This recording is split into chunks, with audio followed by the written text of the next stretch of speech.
Warning. The following video presentation contains scenes of extreme deliciousness.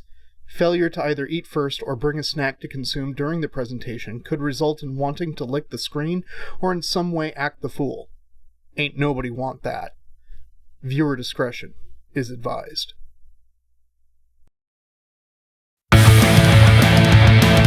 Hello, boys and ghouls. DK's making a snack today. What's it gonna be? What's it gonna be? DK's making a snack today. Shove it right into your mouth. DK's making a snack today. What's it gonna be? Is he making it for me? DK's making a snack today.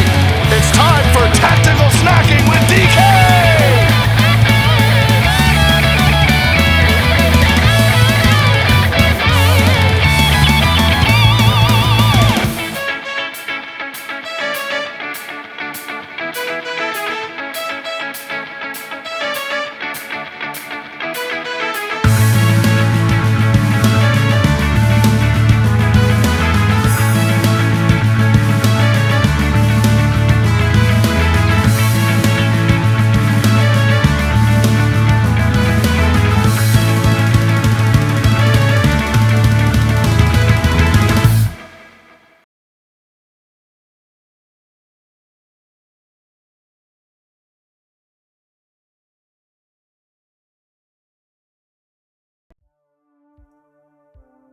Hey folks, how's it going today? I'm not doing too bad. We were supposed to have some people coming over for dinner tonight, and I had planned the menu. I had, it's basically ready to go, and then got a text saying that they couldn't make it, which is fine. But it was just like, oh, okay, I'm not having a rush. I can kind of take my time and get things done at my own pace, which is still pretty quick, but, that's just kind of how it goes. But yeah, that's... Hey, Avocado Green KitchenAid, welcome. So yeah, the menu that I had kind of planned out was based off of some dietary restrictions, specifically a dairy allergy, a gluten allergy, and a tomato allergy. So I had avoided all of that in coming up with it. And because initially we were like, oh, okay, well, I think there was going to be a total of 6 people coming over. Hey, Radio Hatis, welcome, welcome. Yeah, because, there's probably going to be 6 people coming over. It's like, oh, all right, well, what can I do that will be, relatively easy, feed the crowd, and kind of minimize the mountain of dishes that inevitably result from doing this kind of thing. And I decided on doing a kind of another tray bake. One pan meal that encompasses everything. And so what I came up with was chicken with potatoes and veg in the pan. But the marinade for the chicken is a new recipe to me.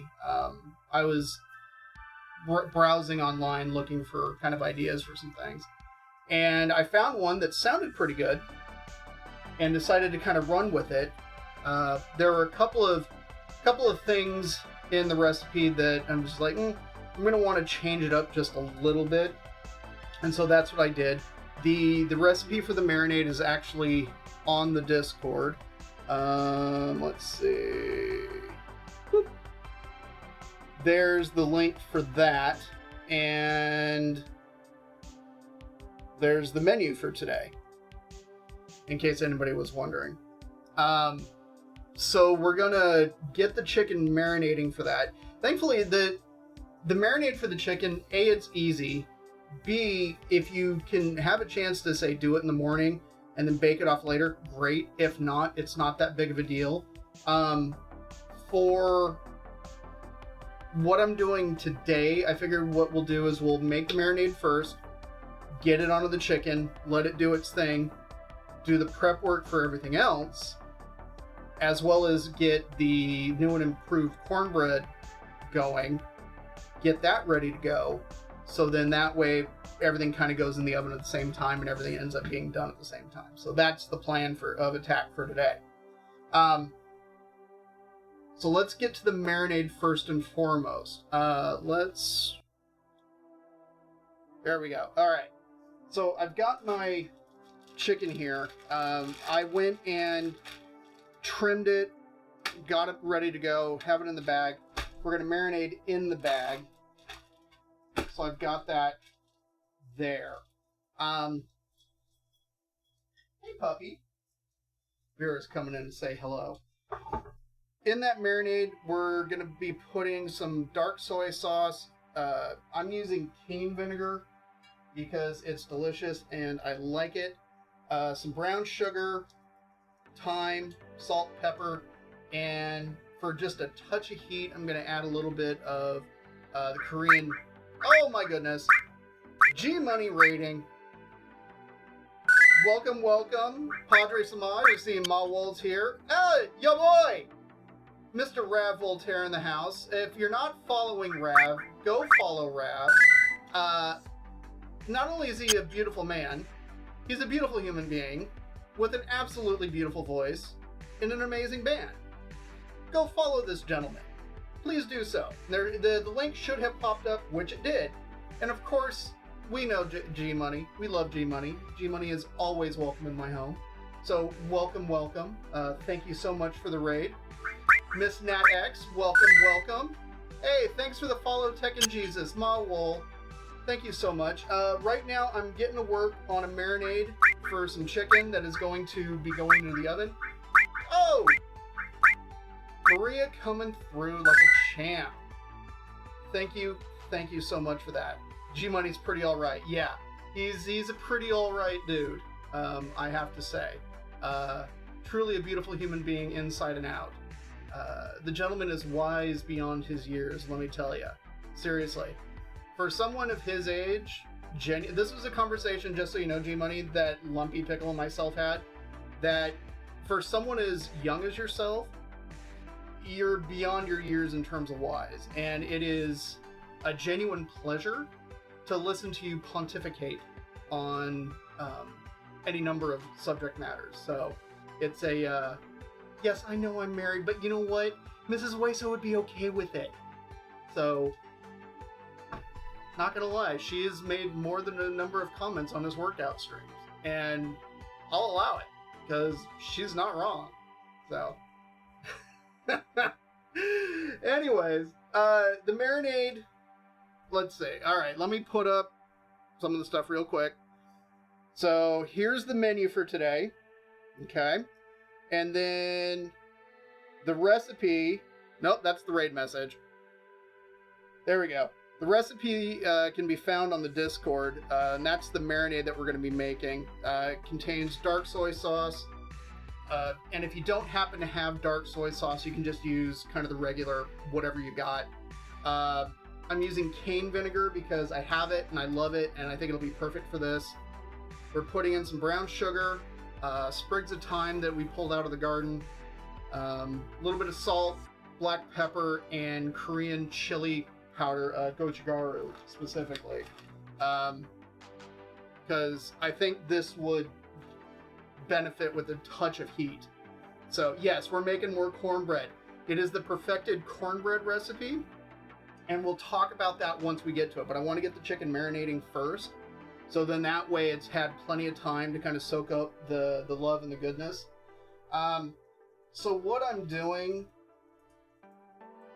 in order to get the sugar and the salt to dissolve into the marinade better, I'm heating up the vinegar just a little bit, literally just enough to get the sugar and salt to dissolve.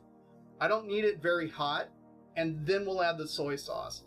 Just real quick, how do I do this but in an Instant Pot? Because I just got one and can't figure out how to use it. I'm old and scared of new things.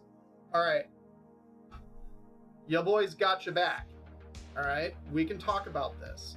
And what I'm doing with this tray bake could potentially translate to the Instant Pot, but let me look into it.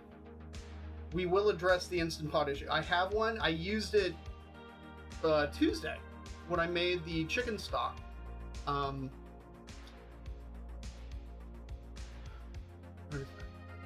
Yeah, we will talk about the Instant Pot and kind of setting things up, so then that way you can kind of set it, forget it, and do meals for like later in the day. Say for instance, when you come home from work. We will definitely get to that. I need brown sugar. I'm also going to throw the sprigs of thyme in. I literally just snipped these, and I'm going to leave them on the sprig, so then that way they can be easily pulled out. I'm just throwing that in. I need 4 tablespoons of brown sugar.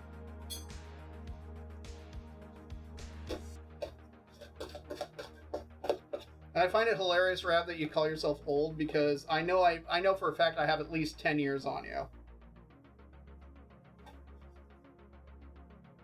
That's about 4. A little bit more for good measure. Alright. Salt that I have in here is my kombu salt. Which, if you're like, I don't understand what that means, kombu is just giant kelp that is used in not only Japanese but Korean cuisine in order to make kind of the base dashi stock. And in this case, because kombu has naturally occurring MSG in it, it's like a supercharged salt. I can go on and on about that, but I'm going to avoid that for right now. Alright, so we got our vinegar, we got our brown sugar, we got the thyme, we got the salt. I will worry about the pepper and the chili pepper a little bit later. So I just want to get this heated up, and hey, what do you know? The camera is actually working right now. But of course, now that I've, mentioned it, it's going to decide to stop working. It's just going to freeze up and just be done, because that's my luck.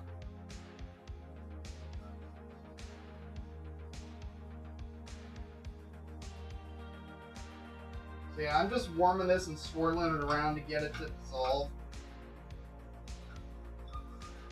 And I figured I might as well throw the thyme in there, and for no other reason, to just kind of let the heat kind of wake it up and start to extract some of those volatile oils that give thyme its distinctive smell and taste.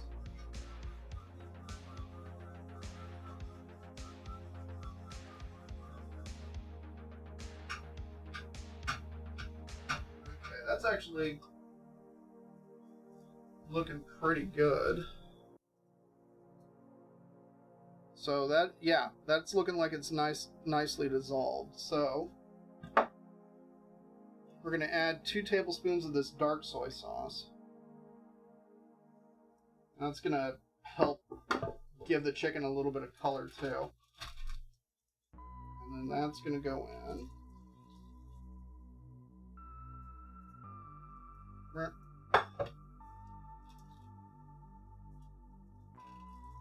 Just sealing that up just for a moment, just so I can kind of get it initially mixed up before sucking out as much air as I can. Alright. Will it stay? This is the game I play. How long will it stay upright before it decides it wants to fall over? And that's about a teaspoon. Let's go with another one. So it's going to add a little bit of warmth to this, but it's not going to be super overwhelming. And then eventually, well, as soon as we're ready to get this into the oven and we put the chicken into the tray with everything else, we're going to put the marinade in there too. So that's going to help flavor and season everything else that's going in the tray. Give it a good massage.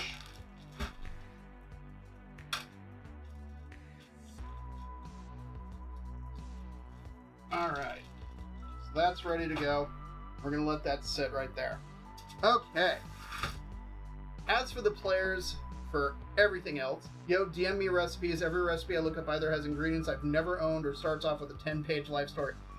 You will find that is the case with just about every food blog out there, Rav.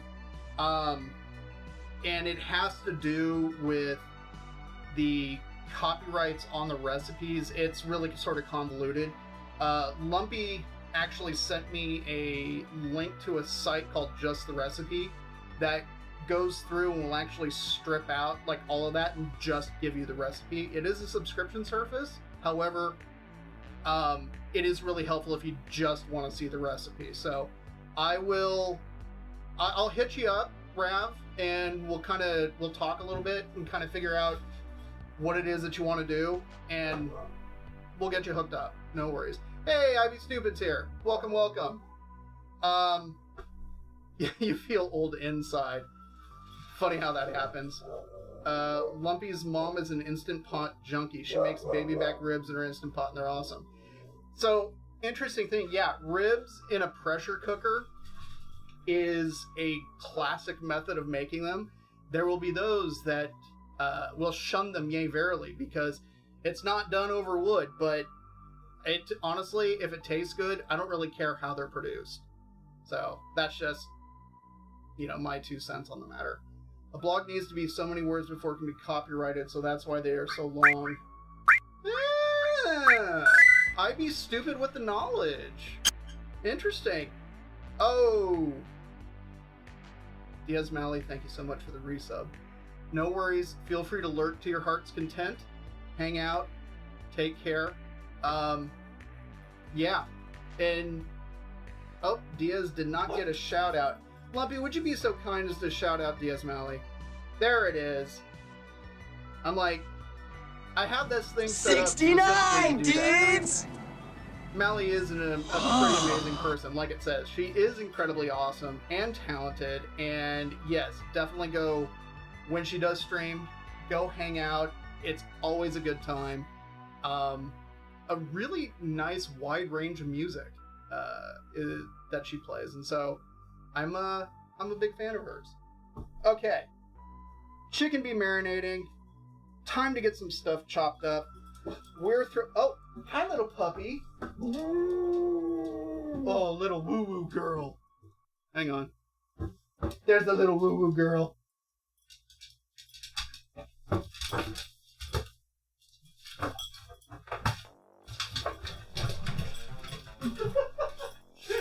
Oh, we love the puppy. Okay, come here, girl. Where's Jane? Come here, Jane.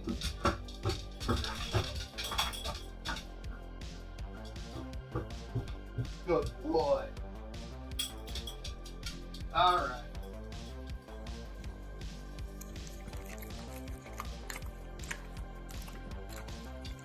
I know, I just petted and played with y'all, so we need to wash our hands because now I'm going to start working with food that's going in my mouth.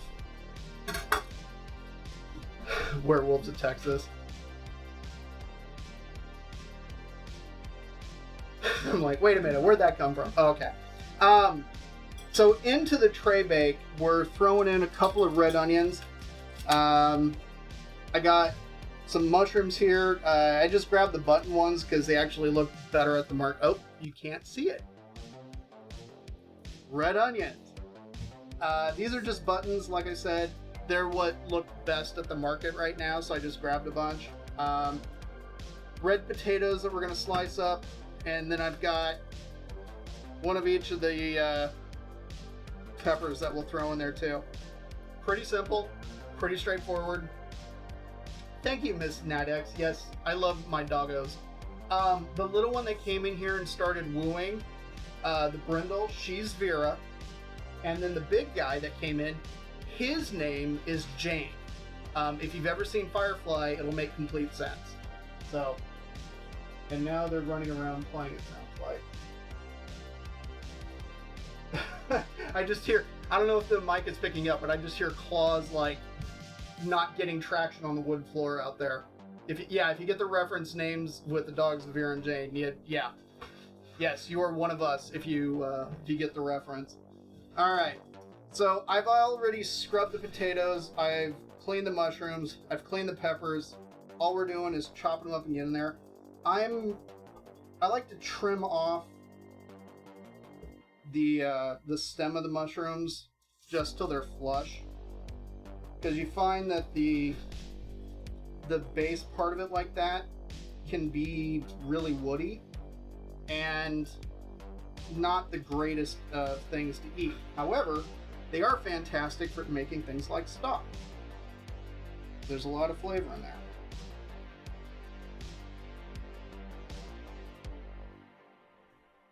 So we'll get those chopped up and thrown in there. And this is just a big sheet, big tray that I have. I've lined it with the non-stick foil that I use all the time. Just so then that way I hopefully don't have to scrub it later, because scrubbing dishes is no bueno. I am not a fan. So since this is only going to be in the oven for about 40 minutes, and I don't want them to shrivel into nothing, I need some chunks with some size. So with these guys, I'm probably going to cut them up in a sixth. About like that. Because these are kind of chunky mushrooms. Oh! I added a new channel point redeem. Feel free to play with it if you'd like.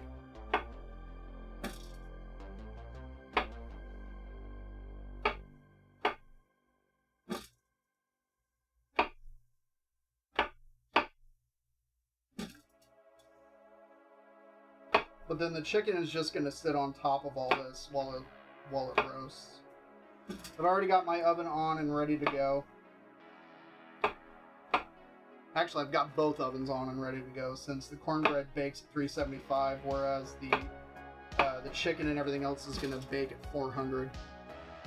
Alright, mushrooms done. On to the potatoes. These... going through the middle. I think I'm going to do these in kind of the same, but in half. So instead of 6 pieces, these will be in 12. The idea is hopefully they'll all be done at the same time, and since potatoes are denser than everything else,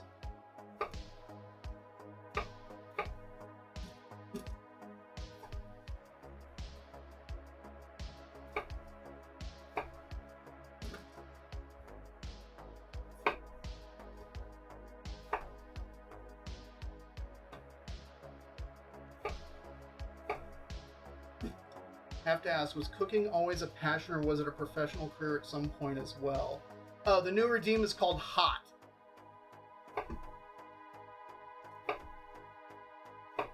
And it should trigger, because I tested it earlier. There it is.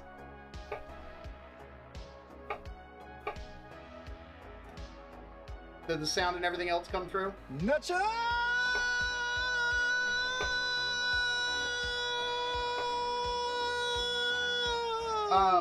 So back to Rav's question about food being a passion and everything else.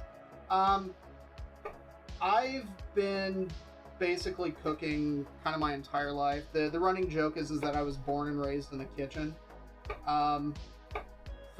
Basically for my entire life, I spent a lot of time as a kid in the kitchen with my mom, who's avocado green KitchenAid, and she's around here. And so it was just something that I enjoyed doing. At some point, I started entering the county fair, and entered every year, multiple times every year for like a long time. Won a bunch of ribbons for stuff like that. But it wasn't something that I wanted to get into as like an actual job kind of thing.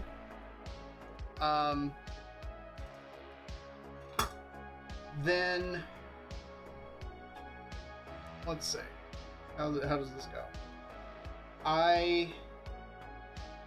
went to college, got my degree in photography, worked in the professional photo finishing industry for, gosh, nearly a decade. I was a professional printer. I ended up working at one of the Kodak processing labs, being one of the last people in the world really to process Kodachrome film. Worked as a quality control tech while I was there, and then when Kodak couldn't figure out how to survive in the digital age, I got laid off and went back to school.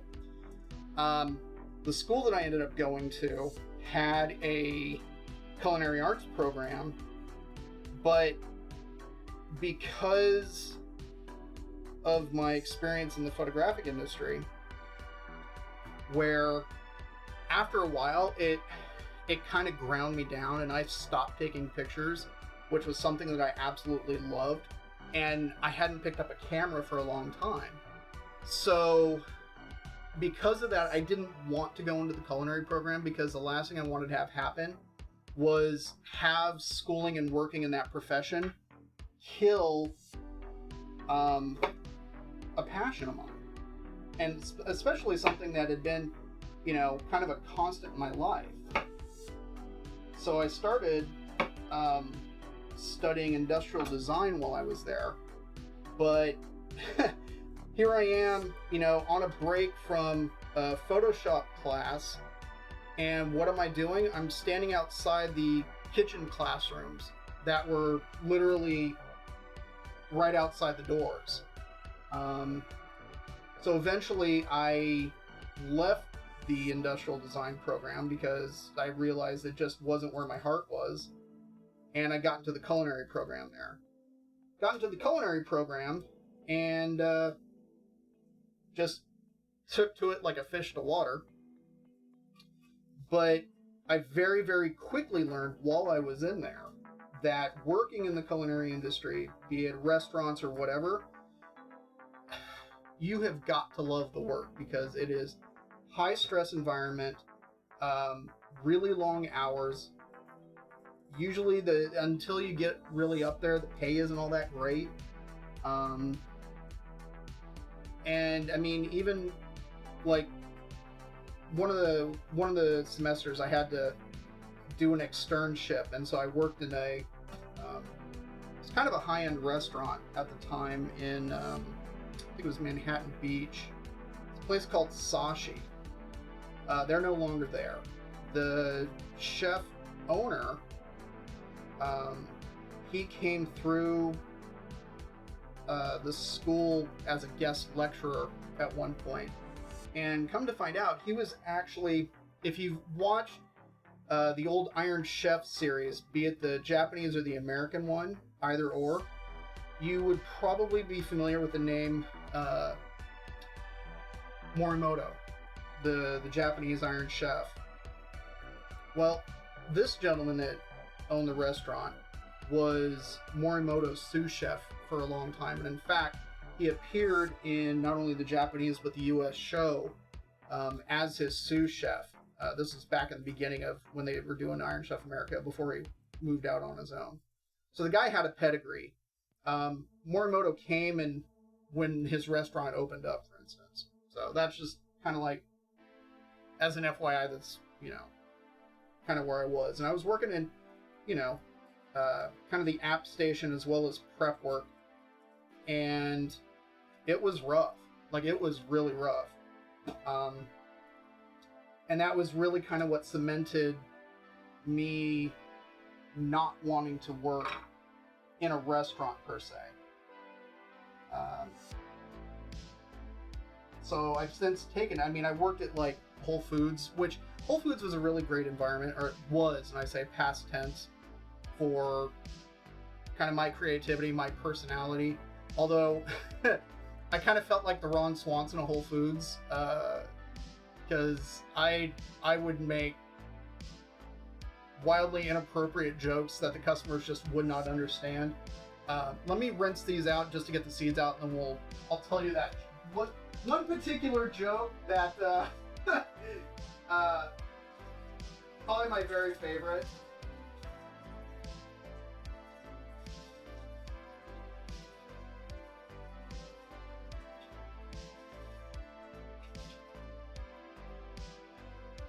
So the store that I worked at in particular was in South Orange County in California. This particular location was in a fairly affluent area, okay? Not that far from the beach, very affluent, okay? A lot of money. I mean, it was not like some of the LA stores where, you know, they almost had like an exotics valet at some of them, but we did have Bentleys and we had a few Lamborghinis, a number of Ferraris, a lot of really high-end cars that would just be in the parking lot. Lady came through one day because I was working at the cheese counter and asked me where the crackers were at. And without skipping a beat, I said, well, ma'am, you're in name of the city here. We're surrounded by crackers. And my coworker did a spit take. My boss coughed because he couldn't believe that I actually had said that. But then I just kind of smiled and I said, well, actually, there's some, you know, right kind of where your knees are at, and then there's more on the next aisle over. I'm like, here, why don't I walk you over to it? But that was my sense of humor, and I kind of did that sort of thing all the time when I was there. Thankfully, my boss afterwards was like, dude, you can't do that. And I'm like, why? She had no idea what I was talking about. I mean, I wasn't wrong, but yeah, it's super stressful. I have another friend who's a chef and working in hot kitchens. He's drinking yellow wine. Yeah, honestly, like working in hot kitchens, you have to be really good with working in stressful situations, and especially like hot kitchens. They're no joke. When I was working at that sashi place, we had a yakitori grill that was in back. I was working in front of 4 really hot burners. There was another giant stove just to the right of it with another, I think, 12 large burners. There were 4 deep fryers kind of down at the end. And oh yeah, I had a salamander kind of right above me. Salamander is a broiler, but anyways. And so yeah, surrounded by heat. Oh yeah, and they also had multiple pots of boiling water. So it was hot and humid every dinner service. And I, being kind of the overachiever, was like, oh, it wasn't just, I'm going to show up and, kind of do prep and then call it good. I was like, okay, I would get there and, at some point in the early afternoon to start doing prep work and everything. And then I would work until basically closing. Yeah, that was a really, really rough semester, to be honest. Because I was gone, gosh, I think I was at the restaurant like 4 nights a week, including Saturdays. I only saw Mrs. Hueso on, I think it was Sundays. Yeah, that was really it. Just because our schedules were so different that I only saw her, it was Sundays. That was the only time. That was a really, really tough semester. So, for some people, they thrive and they do really, really well in it. I mean, I have friends that I went to school with that are actively working and doing really well. I have one friend who's an amazing pastry chef. She just started at a place in Atlanta. I've talked about her before. Itty Bitty is what I used to call her because I'm a 6'3" Hulk and she's like I think 410 or something like that. But she could throw down like you wouldn't believe. I've got nothing but love and respect for her. So, it's a very long and convoluted answer to your question, Rev, but yeah. So, working in the restaurant food industry,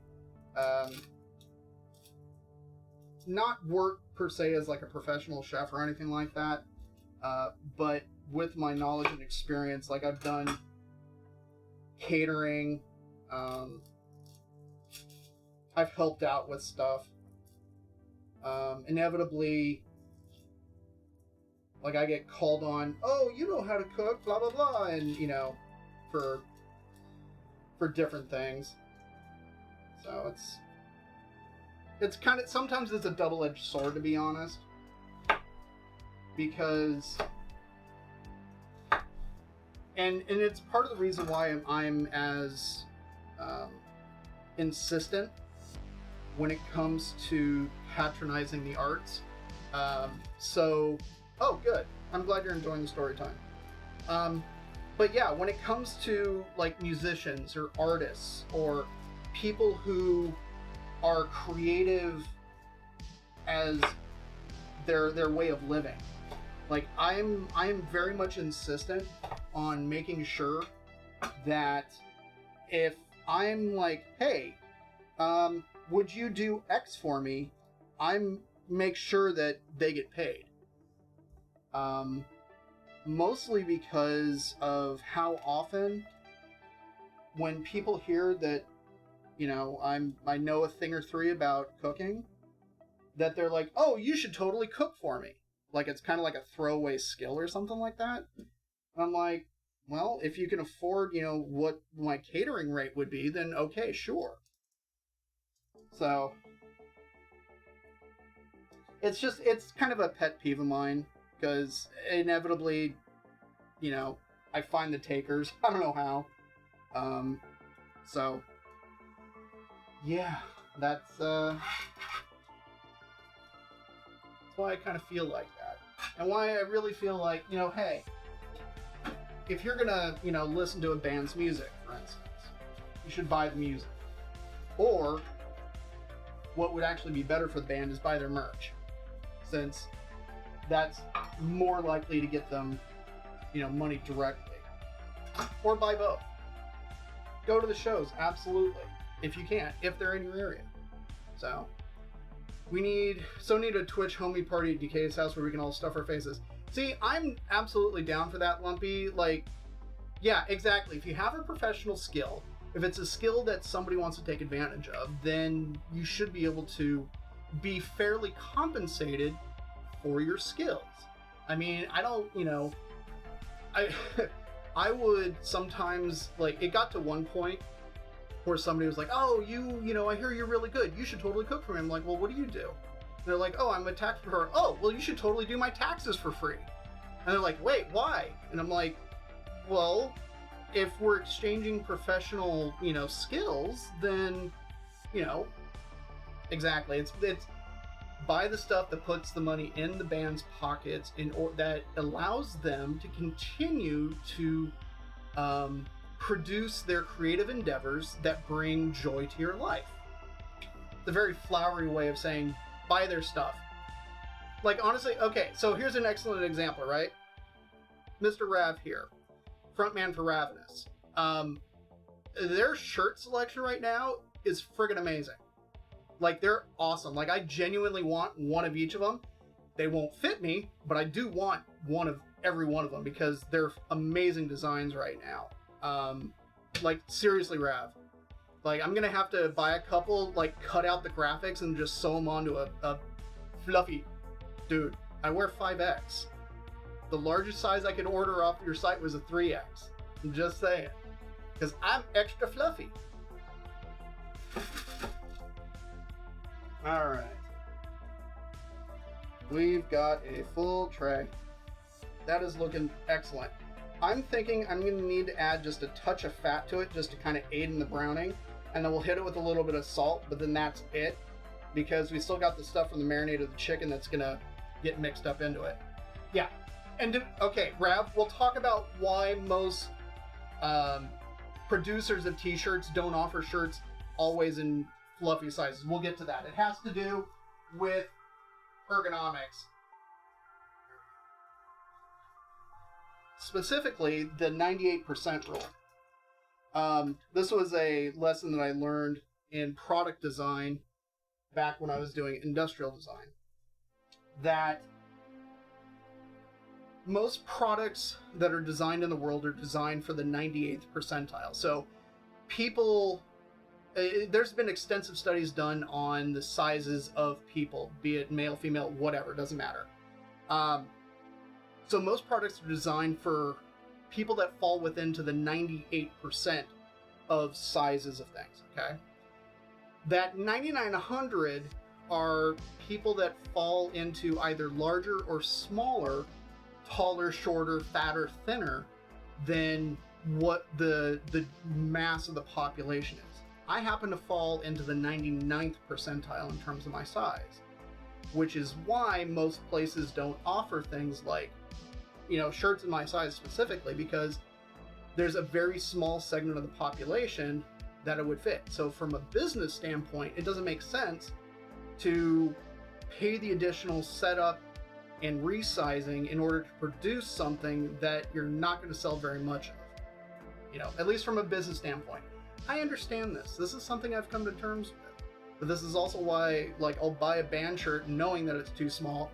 I'll cut out the graphics, buy a shirt that actually fits me, and sew it on. So, you're part of the 2%? Yeah, funny how that is.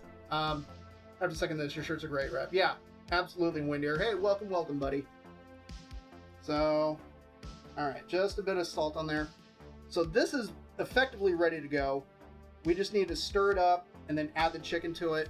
So I'm going to push this off to the side, and I'm going to put this away, and we're going to get to work on the cornbread.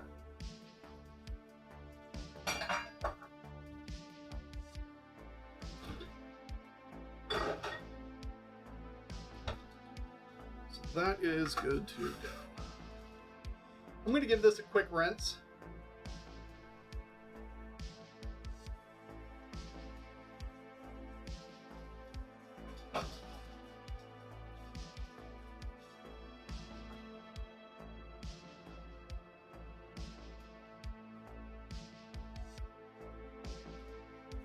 Okay. Deep dish, 8-inch cast iron pan. This is what we're going to make the cornbread in. But I wanted to show you all before I did. 2X for me is a bit easier to get shirts. Yeah. Never thought of that. I just don't offer them because our printer doesn't offer them, which means you need to find a printer that makes sure it's bigger than 3X. Yeah, no, that's exactly it. To be honest, honestly, Rav, when it comes to screen printing, because I've actually done that also, what you'll find is the good shops will actually want to scale up the graphics to go on the larger size shirt, so then that way they look proportionally the same. So like if you look at, say, your large shirt versus your 5XL shirt, that the graphics are proportionally the same to each of them, if that makes sense. Yeah, cheap shops, they won't scale, and it's, yeah, that's just, you know, how it goes. But being a person of size, this is, you know, kind of been my reality for most of my life. So, I mean, the shirt that I'm currently wearing, I think I ordered off of T Fury or something like that. So, but that's just kind of how it goes. All right, let's talk cornbread. Last week or the week before or something like that, we made this grandmother's buttermilk cornbread recipe, and it was not bad. There were a couple of issues that I had with it. Specifically, the cornmeal was really gritty, was not a fan of it, and so the first big change that I made to it was, instead of cornmeal, I added this corn flour. Now this corn flour, the reason why it's in this bag as opposed to the bag that it came in is, well, this is sealed up and keeps out meal moths. But this was just a bag of, I forget the brand, but at least for me, it was in the aisle with what would be considered the Hispanic aisle, and just the masa for tortillas. So it's just corn flour that was meant for tortillas. And when you crack open the bag, yeah, it smells like a tortilla. But for my purposes, this is great. So that was the other big change. I was adding a fresh ear of corn to it, and I'm going to continue to do that because I like the fresh corn. I mean, corn is just starting to come into season, and so it just makes sense to add it to the cornbread because, you know, it's delicious that way. The other thing that I did was looking at the directions for this. There was, I don't know, there was a couple of things that I wasn't a big fan of in just its methodology. And so I decided what I really needed to do, and if you see this book here, this is the old Alton Brown, I'm Just Here for More Food, all about baking. And you'll see this flappy tab, which was a super cool feature of this book. Specifically, open to the muffin method. And the reason is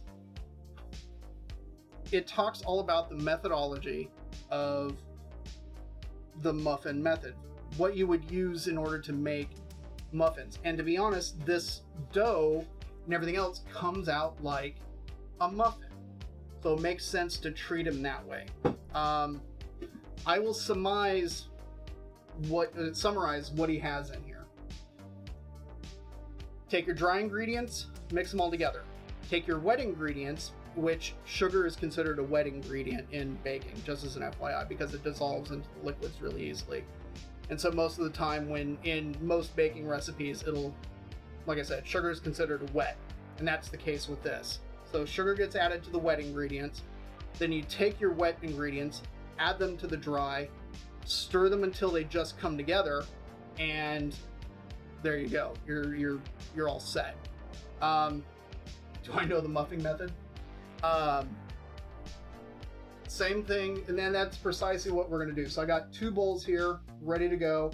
I need to rinse out my measuring cup because we need to measure out buttermilk, and then we'll measure out everything else and get that going. Oh, the one other change to that basic recipe is they they tell you to melt the butter in the pan, then stir in the sugar, then anyways. All the melted butter gets added to the wet ingredients, and then I add a little bit of additional butter to the pan just to act as a browning agent / lubricant, so then that way it releases from the cast iron pan that much easier. So I'm going to go give this a quick scrub, and then we will get to work on it. Jane, why are you whining?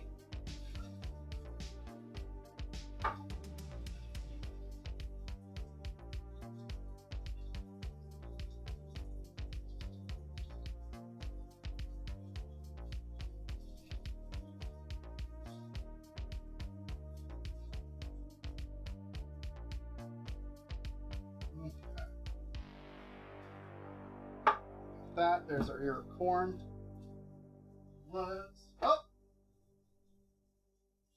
Mrs. Waso, is that you? Hey everybody, Mrs. Waso is home. Mrs. Waso's had a pretty crazy day from what I understand. Oh? Yeah, it's just busy. Just really busy. Yeah, well, the volunteers came in, volunteers that come work with us. Yeah. And I had them helping me with some data entry. And It did not go well. No, actually it went fantastic. Oh, good. It went great. I just had to train her on how you do stuff. This is how you do bookkeeping. This is how you do it. Yeah. This is how you do bookkeeping. She loved it too. She's coming back tomorrow to do more. That is excellent. Oven is hot. Yes, because Hot! yes, which is now a points for being. So, What are we having for dinner? Because We're- you never said. Oh, that's right. I never did. So we're doing a tray bake. We've got the chicken marinating, and then it's going to go on top of the tray with all the yummy goodness, and that's I going to love go. what you're saying. And then we're making new cornbread. Okay. Because why not? Okay. Because okay. The muffin method. Grandmother's cast iron cornbread pan. It was pie-shaped wedges for the batter. Oh. Interesting. I didn't know she had one, but it doesn't surprise me. Anyways. Okay. How are you guys? Yeah. There's a lot of people today. There are. Yeah, Grant rated. Wow, thank you, Grant. Yes, indeed. Thank you, G-Money. Yes. So I'm going to measure out all of our dry stuff first. Muffin method. Muffin method, which is why I got this book out when we were talking about it. Yes. Because it's in there. He made me read it. I didn't want to, but it was very informative, and I'm glad I did. Yeah, wait. Not the whole book. The muffin method part of the book. Well, there was yes, there was that particular method. I did. I assigned her reading. I know. The radio and love. Hey, which by the way, radio. I'm gonna be giving that that pizza recipe a try in the very very near future, possibly this weekend. So I will get back to you about that.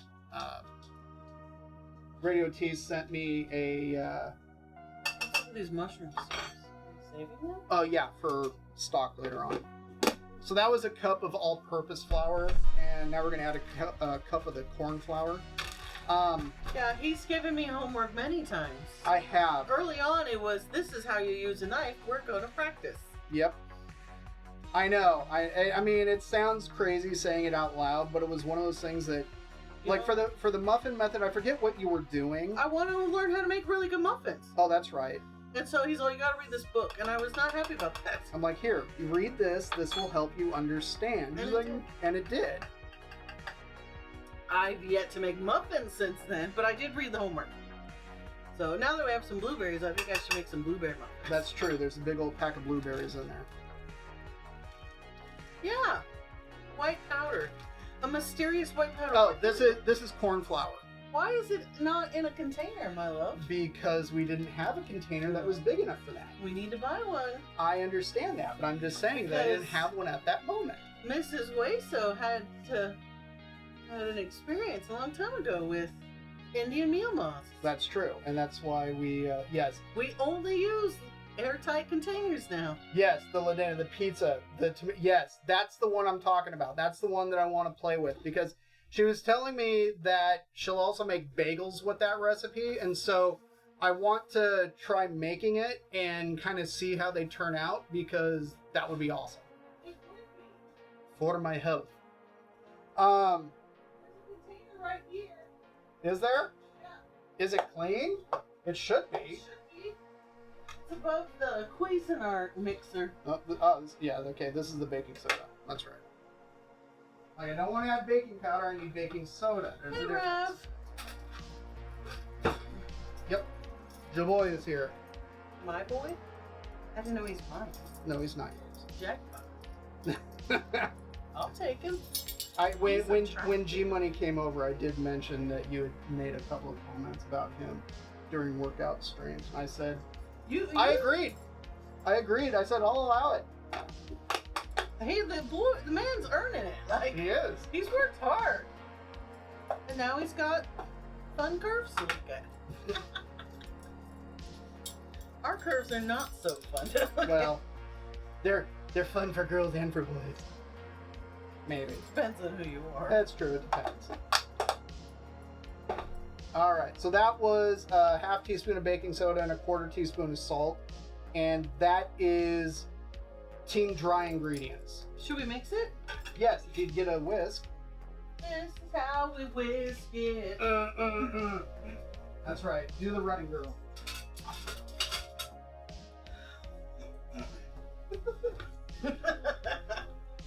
That's right, gentlemen, she's mine. Yep. So we were, for some reason he wanted to come with, I don't know why.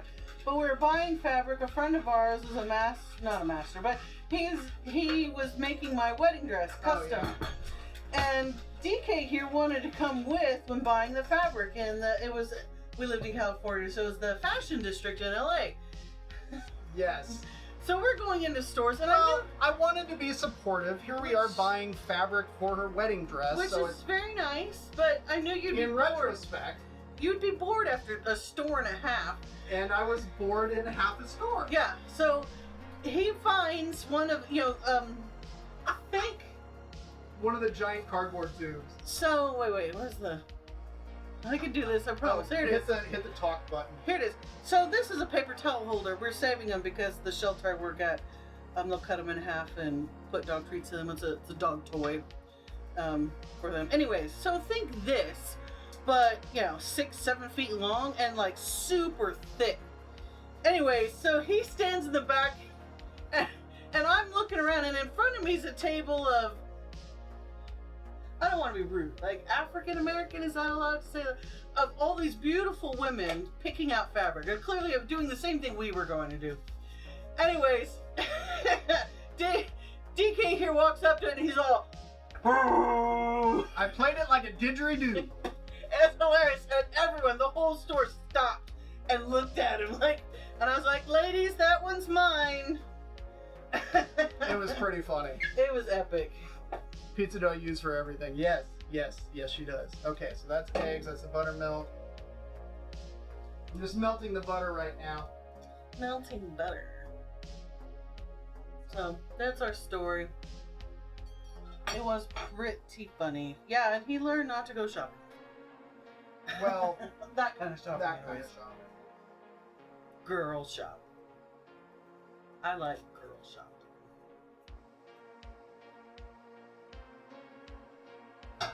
Whereas my methodology of shopping is very much, I know what I want. I'm on a mission. I'm gonna go get it. I'm gonna go get it. I mean, it's a hunting mission is really what it is, So I'm on the hunt for, X. I'm going in. I'm on task, and I'm in. I'm out, and we call it good. Not often I go somewhere just to kind of browse. Used to do that in music stores, but they don't really exist. Madden shopping, yes. So I have a task. I'm aiming to complete it. All right, so that was 2 eggs, and now we're adding.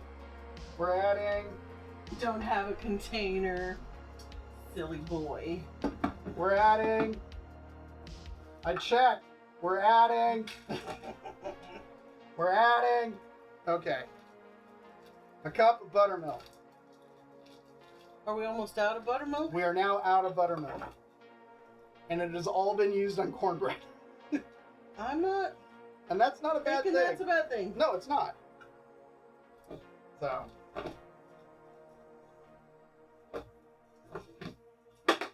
Ta-da! Corn flour in a container. I need to label it before we mix it. I was about to say. We have had we make a pancake mix. Which is up here. It's on top of the You can fridge. see up there. Anyways, this one here has mistaken it as flour. So we try to label everything clearly. There is. Are you going to put one of your black stickers on there? Or I don't know. I don't know where that's Because at. Ooh, good call. there's that tape. Good And call. here's a pen. You're the best. I do keep tape specifically for labeling and pens right around here because I know I'm going to need them. And because Mrs. Wayso likes everything labeled. That's true. Because how can you find things? Or they get mixed up. Or they get mixed up.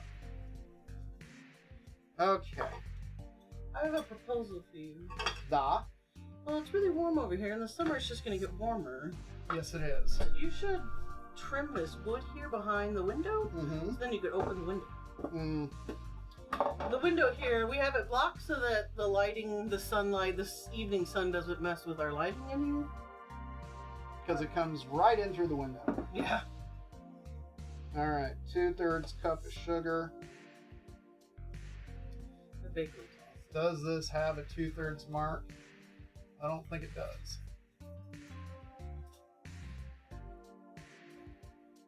Might get a little bit more sugar, might get a little bit less. Not too worried.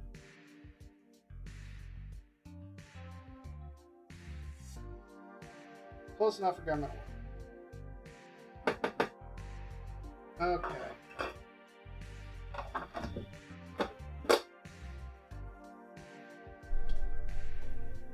Alright, so that is team dry, this is team wet. We still need to add the butter to that, and I still need to get the corn off the cob here.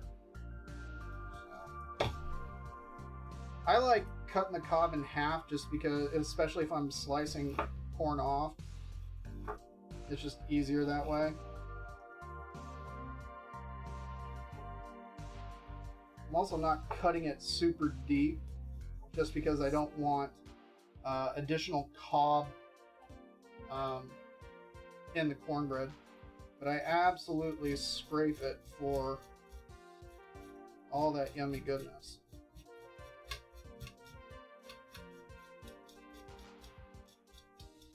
And it's fresh sweet corn. Why would I not want it? It is nice and sweet. That's good stuff.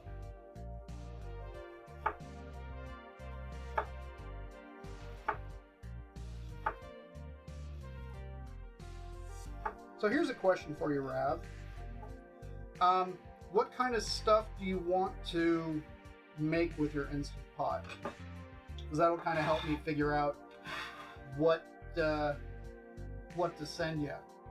Are you just looking for easy meals? Do you want anything in particular?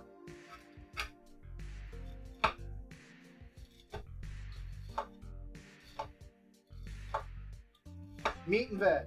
Okay. We can make that happen. Yep. He got himself an Instant Pot. Very cool. And so now he wants to figure out what to do with it. So, I'm trying to inspire her risotto recipe. I've never had it though, so I don't know what that means. whose risotto? The lady at work. Oh, okay. She swears that her risotto instant hot recipe is fantastic, but not everybody knows how to eat and what tastes good. All right, let's. If it were the... Yeah, it depends on who the recipe comes from. Yeah. All right.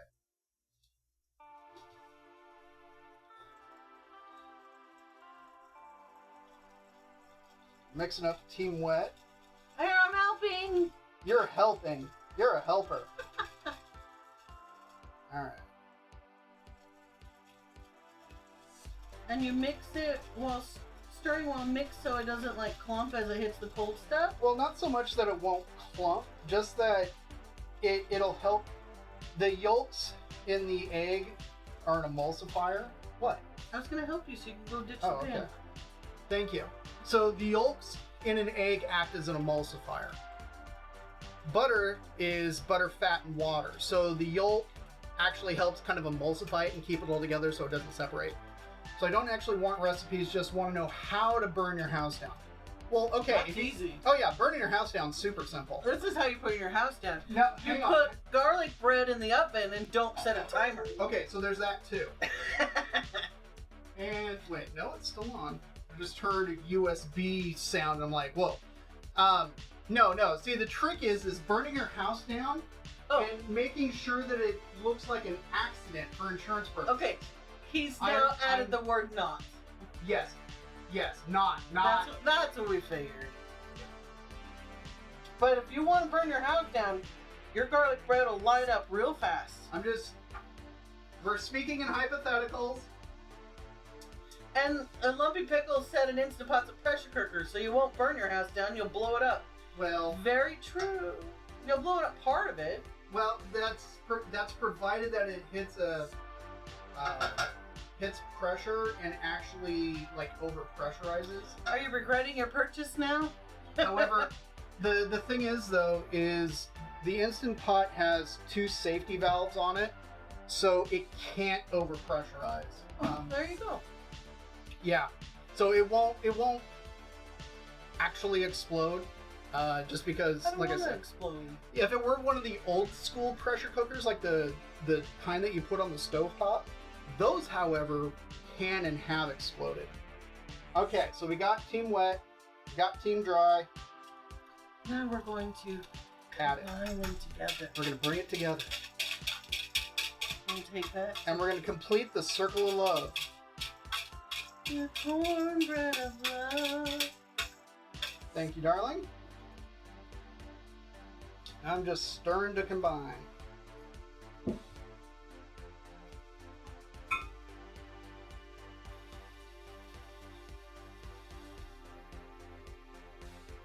So what you may not have seen while I was over at the stovetop is I melted about a tablespoon of butter in the pan. Is this camera not working again? No, it's she. Oh, sorry. Yeah, it's still working. Okay. Sorry, I didn't know. I'm new. It's okay. You're new. There's a bunny. Is there? Yep, there she goes. Had a buddy that happened to. He looked like Two-Face now, and he loved it. Too bad he doesn't play any instruments. Oh. So wait, your buddy's Instant Pot exploded all over him, or did he? Because what you're describing almost sounds like he went to hit the quick release, and the old school. Okay, yeah, that makes sense. If you're standing over the pressure release on the Instant Pot and get a face full of not only steam, but the whatever's inside, that I can see happening.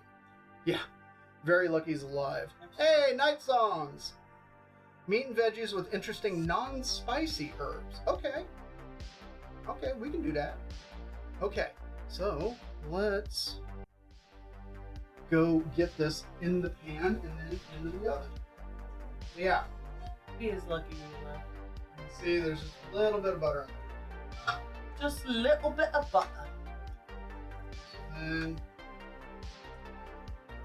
yeah, you'll see there's a little bit of dryness in this.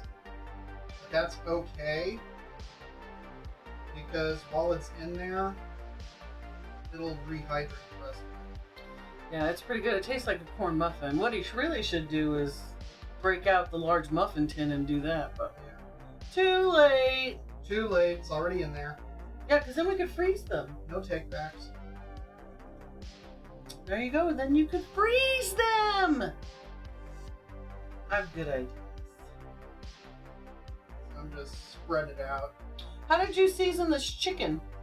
It is seasoned with dark soy sauce, cane vinegar, 12 sprigs of thyme, salt, pepper, a little bit of gochugaru, the Korean chili Okay. flake, Yes. not the paste, the flake. I know what you speak.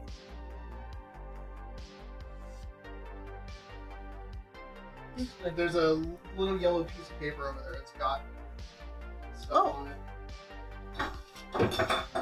It's also on the Discord. And it's on the Discord. I should visit it more often. Alright, so this is going into my small oven.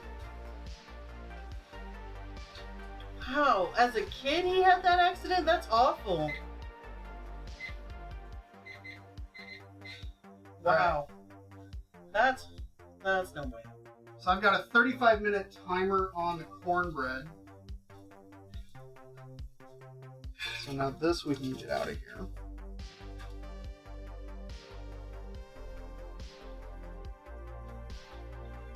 I was gonna use the board scraper to scrape off the countertop. It needs it. Alright, so that's out of the picture. DK's burned himself pretty good a couple of times, but thankfully he doesn't have any true war stories. Yeah.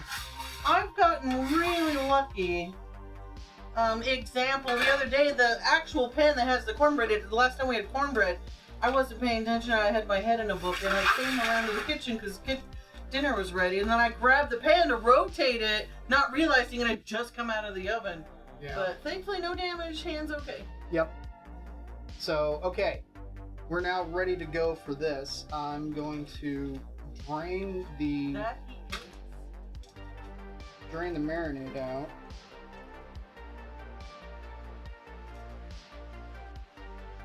I like that you kind of have everything in lines, like mushrooms, potatoes. That's just good. That's how I cooked it. I mean, how I cut it up and threw it in there.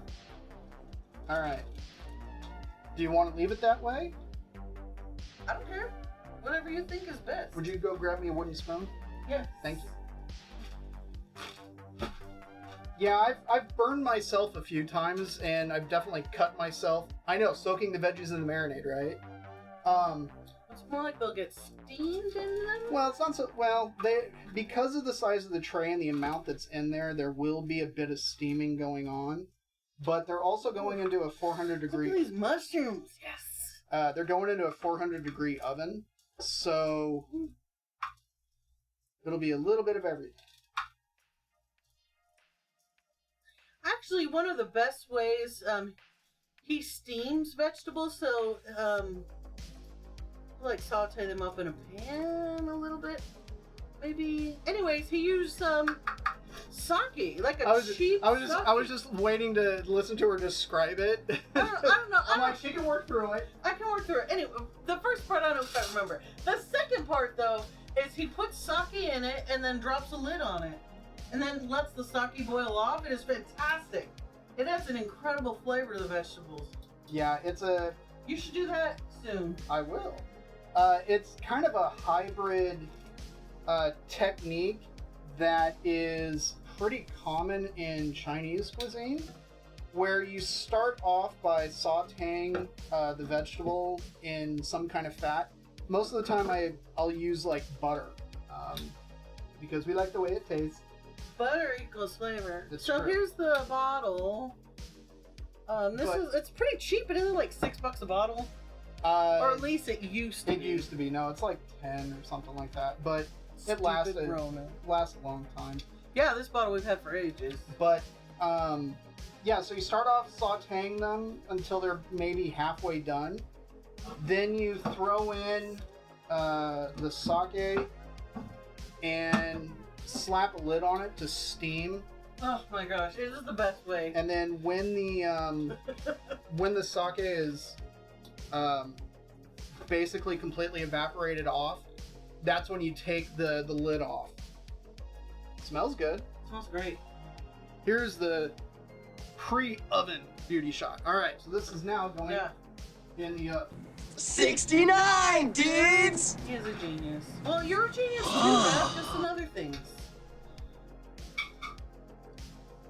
Oh, thanks. Rev cheered. 69 bits. Thanks, buddy. Right? Did I read that right? Yep, you did. Okay. Every time you learn something, oh, dude, I could drop knowledge bombs like crazy. Knowledge. You need some sort of that one guy has a knowledge hammer, but knowledge. Oh, yeah. Meat tenderizer. Yeah, really. That's it. A knowledge meat tenderizer. Knowledge. All right, so I'm putting 20 minutes on that, and then I'm gonna rotate the pan, just so then that way it's nice and evenly done. And it's at 400 degrees Fahrenheit at the moment. So now we get to kind of hang out and wait.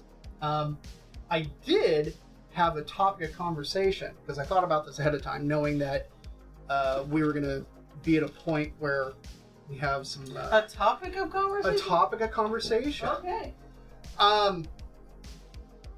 One of the things that I've been thinking about doing was adding as a either say like a once a month, maybe twice a month sort of occurrence, have a I'm gonna clean the camera.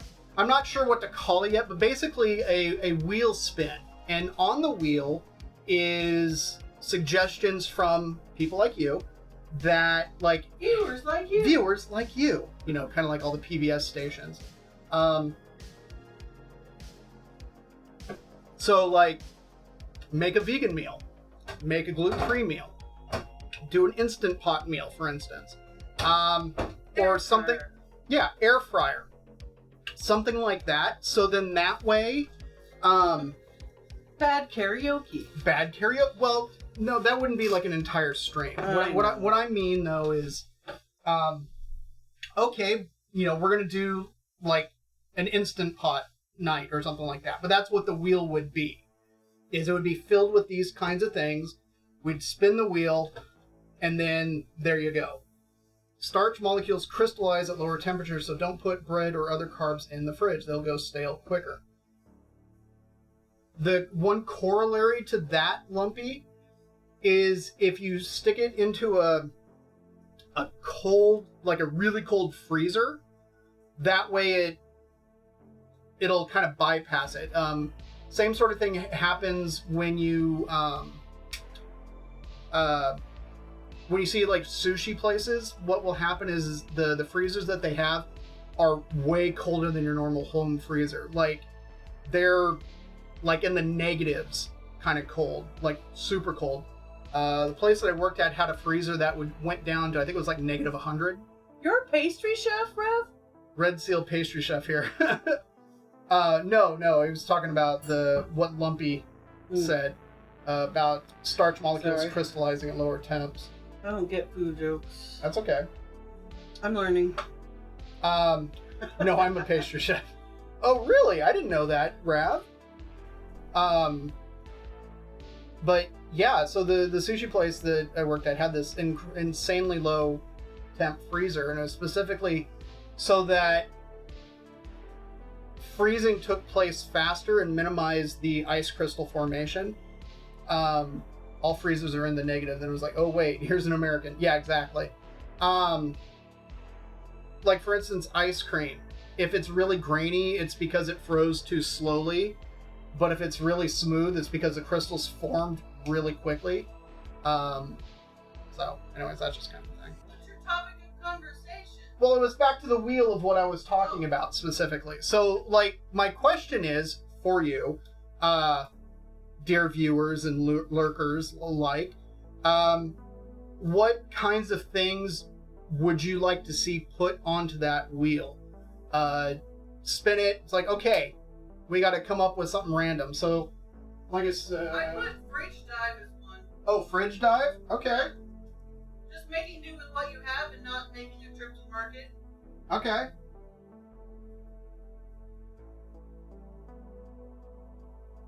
Instapot, air fryer, vegan. I think the $10 meal is a good one too. Oh, the $10 meal? Yeah, but that would you need to plan that one. Well, yeah, that's why I'm not saying like it wouldn't be something that you would spin and then I would instantly have to do it. It would be like, say for instance, like today being Thursday, we spin a day. Hey, happy baddie. Spin the wheel today, and then that's the topic of conversation for Saturday. Night songs with appetizers. Okay. Woo. Yes, like lamb chops. Like lamb chops. Stuffed mushrooms, jalapeno peppers. Poppers, etc., etc. Okay. What else do we got going on? Cupcakes? It's a cupcake stream. I know, I've got cakes for my my sub badges and everything just because of the original. Oh, sorry, Happy Batty. The wheel, it's an idea that I had that, like, say once or twice a month, we spin the wheel, and what's on the wheel becomes the topic of the stream, like for the next one. So, like, say for instance, today we spun it.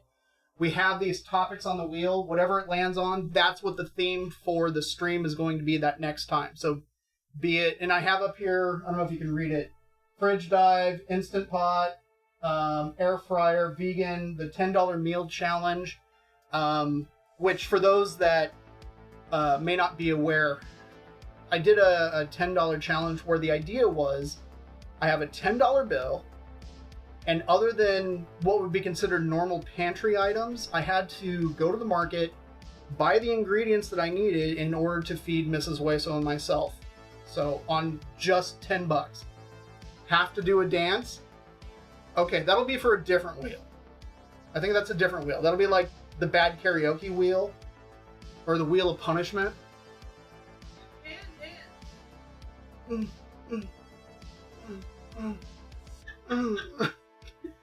That's about it. Exactly. Feed doggo on camera. That could be a thing. Well, actually, what time is it? 5:27. Actually, we'll probably be able to feed the dogs on camera today. Mrs. Waiso cooks, but I move her hands. Oh, jeez. I like it. I'm going to put it up.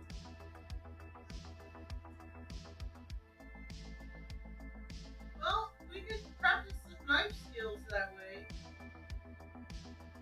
No. Mrs. Waiso has to agree to something. I was gonna say that reminds me of the Whose Lines It Anyway game, the Helping Hands one. This could end horribly. I have to lay down a tarp. Either I move her hands or I am her hands. Oh, I think you being my hands would be better. I think me being your hands would not be very productive. Look, I'd be like T-Rex hand. A literal T-Rex. That's not gonna work. That's not gonna work. Okay. I think we're married, so yeah. See, I'm having to squat like big. Yes. There we go. I'm deformed. That might be a once in a while thing. That might be a once in a while thing. I think having me cook though. Yes, pretty. Yeah, I think that'd be pretty funny. That I think would also end up being one of those things where it'd be like, oh, hey, you want to throw us 500 bits? She cooks. Goro cooking stream, forearms. Oh, dude. We can make that happen. You're pretty talented. Do you know who he's talking about, Goro? Yes, from the video game Mortal Kombat. There we go. I'm like, she'll get there. Helping hands with a dog. I don't know how well that would work, only because the dogs would just end up eating the food. Yeah, I was just saying, nothing would get done. Do this, and the dogs will come along. Snake. Yeah.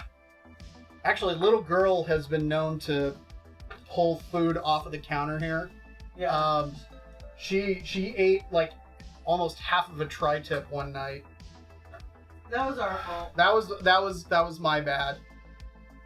We time how long it takes for the dogs to eat all the things. That would be pretty funny. Their pit bull mixes. It doesn't take long at all. Also, timing them as they tear a stuffed animal apart. Oh, that could be fun. That actually would be fun. Yeah. Fatality. Yes. How long will it take Jane to rip out the squeaker? Yeah. He's very good at that. So, funny story. Before we moved up here, we had a subscription service for dog toys. And it was every month a new toy would come. And they're supposed to be really strong because we've got a pit bull mix. And he's got, strong jaws and loves to tear things apart. Where is he? I haven't seen him. He's around. Anyways. She's chasing bunnies. Oh, is she? My brother's dog ate most of a bag of flour and poop. Oh, jeez. Anyways, every time a toy would come, it would be a game. It's like, okay, how long is it going to take him to rip the squeaker out of this thing? And some of them would last a year. Some of them lasted a really long time. There were two in particular that I can think of that lasted a long time. Like, one of them was like this T-Rex. That was one of them. And there was another one. Turkey. The turkey. The turkey lasted forever. The turkey lasted forever, which I was surprised. But most of them, less than 5 minutes. Less than 5 minutes. And he would just rip them apart. Too bad you didn't, give the dog some food coloring. Oh, dude. Blue dough. Purple. Lime green. Woo. That'd be amazing. But so yeah, I think these are some good things. Now I just gotta figure out how to do the wheel thing and not go through stream elements. So that's just kind of the idea. They don't make them anymore. My parents had Kevlar dog toys. They weren't cheap. Yeah. And these toys weren't either. The subscription gave you 50% off. And they do still have them. I just ended the subscription for a while because we had a lot of toys. Yeah, and the rope ones, the rope ones lasted, but they would get bored. Yeah. They would get bored with them. Actually, antlers lasted a decent amount of time, and they normally wore down. But those went well. Anyways, yeah, we lost focus. Dogs are cool. It's true. We love the dogs. Yeah. That's why I make the dog food. Me cooking is pretty hilarious. It is. I'm chopping these up. Thanks. She's playing with the mushroom stems that are sitting out. I'm breaking them in. They're like little tiny wood pieces. That camera's not on. There it is. They're like little mini corks, so. A little bit, yeah. But, yeah, that's the tricky thing with animal toys. You want ones that last, but if they last too long, they get bored. Yeah. Well, Sure. yeah, and the squeaky ones, oh, they love the squeaky ones. I think most dogs do. Not entirely relevant. Watching your stream while playing Magic the Gathering, finally placed first. Congrats. Congrats. I haven't played Magic in a very long time, Rav. So, to put this into perspective, Rav, this tells you how old I am. I started playing back when it was, I think the revised edition was the one that came out. It was, I guess it would have technically been called 4th. So it wasn't the alpha, wasn't beta. Was it revised or unlimited? I think it was revised is when I started playing. So this was like 1990, kind of 1990, 1991, kind of in that era. And I played through kind of the Ice Age time period, which again was way, way, way back. And so I haven't played in years and years and years. And it's funny watching, like, I've watched, I think it was like Panty Pants play. I've watched, I think, Jason Ashcraft play a little bit.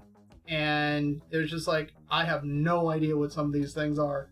Because none of this, it's like, okay, I know how to tap, I got that.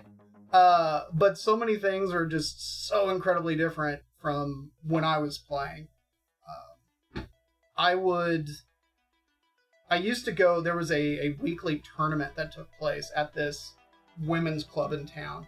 And I would go with some of my friends and we'd build decks and actually go play. I didn't do all that great, but I had a really fun time. To also kind of put it in perspective, I could have bought an Alpha Black Lotus for $100 back then.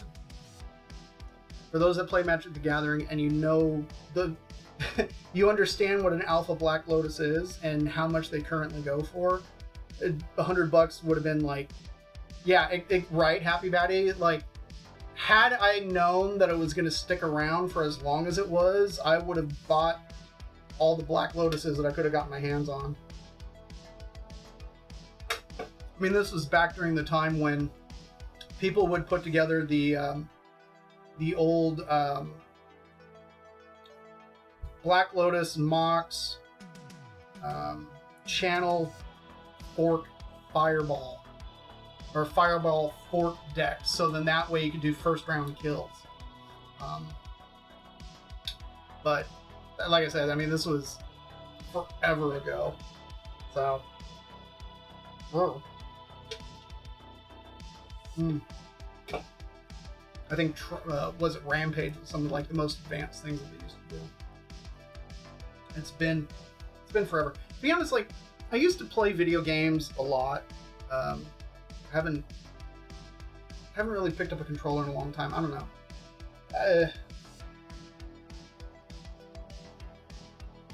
I think it's one of those things that I haven't had the time. Really more than anything, and to be honest, at this point, it's like I can't say I have a huge interest in like getting into like the newest consoles and stuff like that. I'm perfectly happy with, you know, the Xbox One that my brother gave me and playing those old titles. I've got my PS2 Slim. I'm happy with that and those titles that I hung on to. Actually, the one system I would love to reacquire would be the original NES. I still have my original Final Fantasy cartridge. That Master Blaster. Those are the two cartridges that I hung on to for that time period.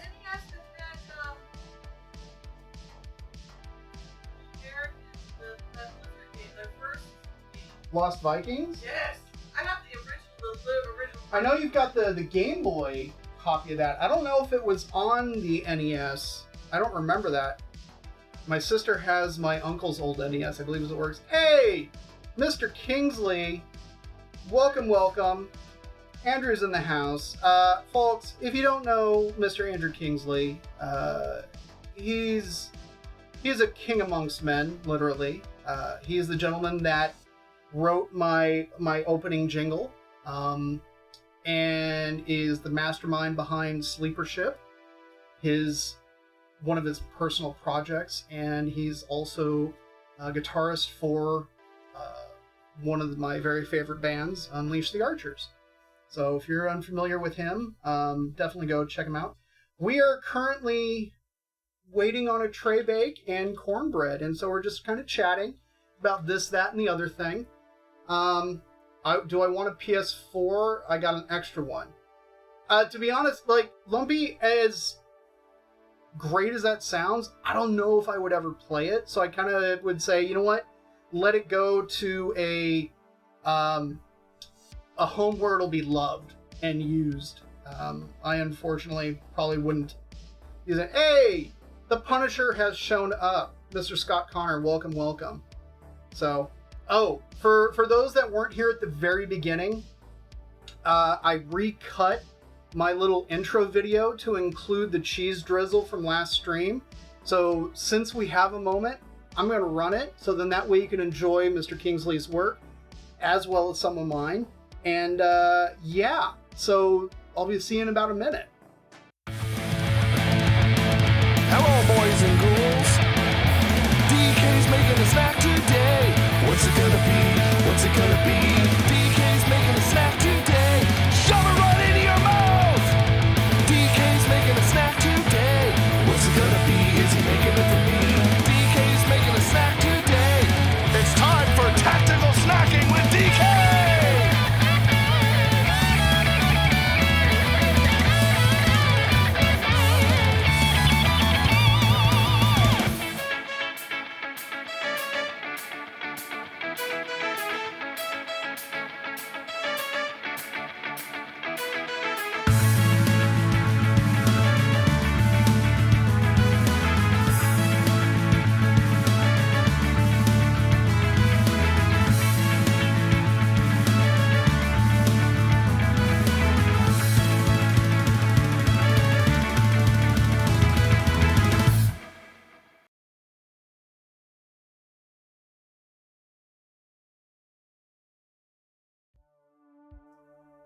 There we go. There's a reason why I am going to be feeding Mr. Kingsley a king's feast when he rolls through here. Right? The money shot of the cheese? Yeah. That liquid 69, cheese dudes! sauce. That was so good. So very, very good. And so easy to make. That's a rotate the pan timer. Okay.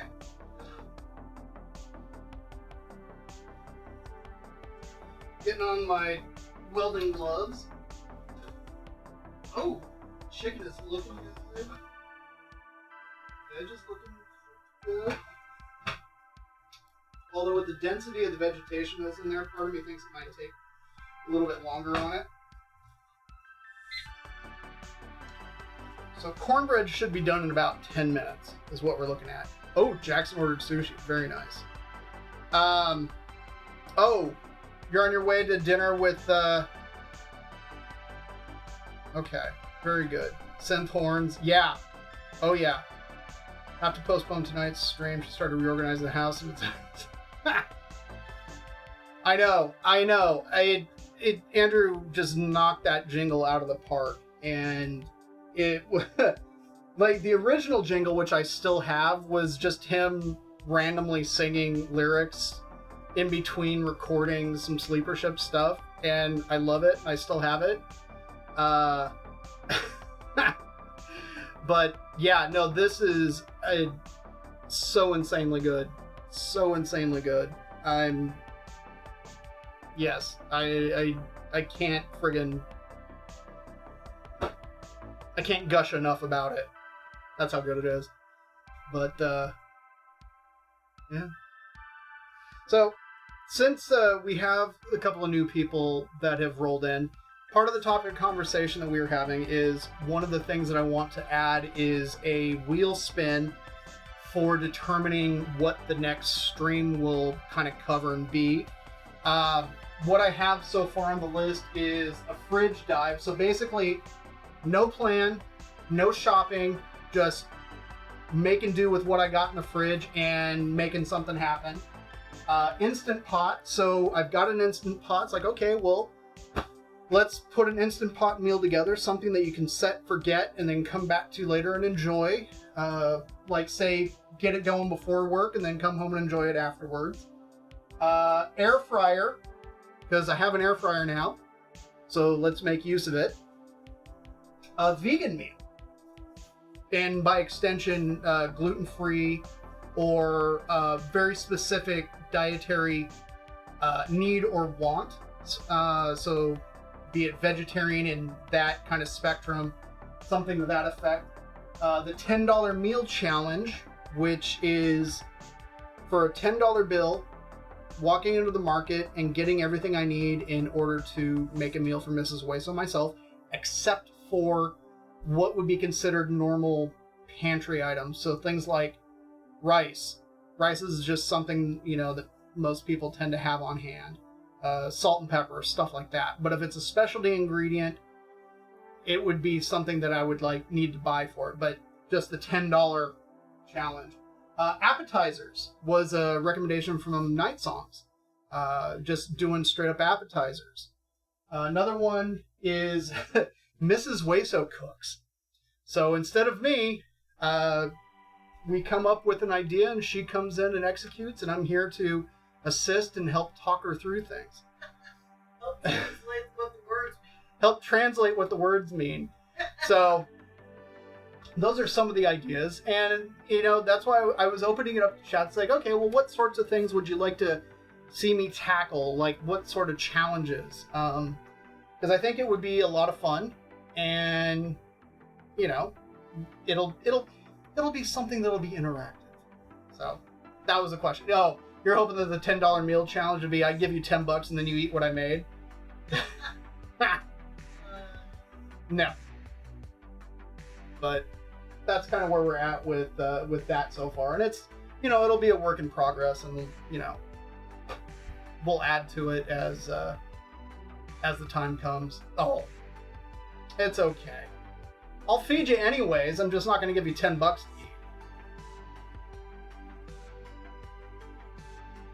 eat. Oh, I just thought of another one that would be kind of fun.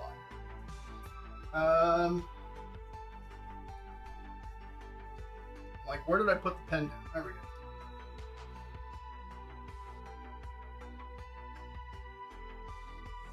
Fire pit. So I now have a 100-foot network cable, so I can run the laptop out back, and we've got a fire ring out there. Do the whole thing over the fire pit. So that, so I think that'll be a good time. I'll give it right back. It cooks a whole pig in the ground.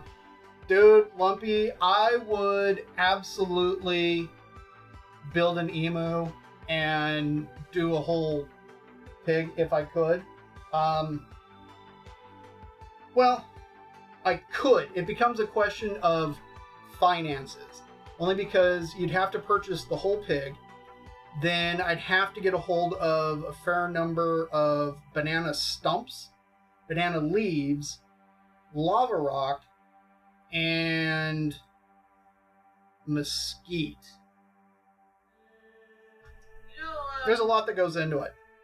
Our neighbor behind us. Yeah, start a donation goal. I'm sorry, what? I'd be happy to go in on a pig with us. That's true.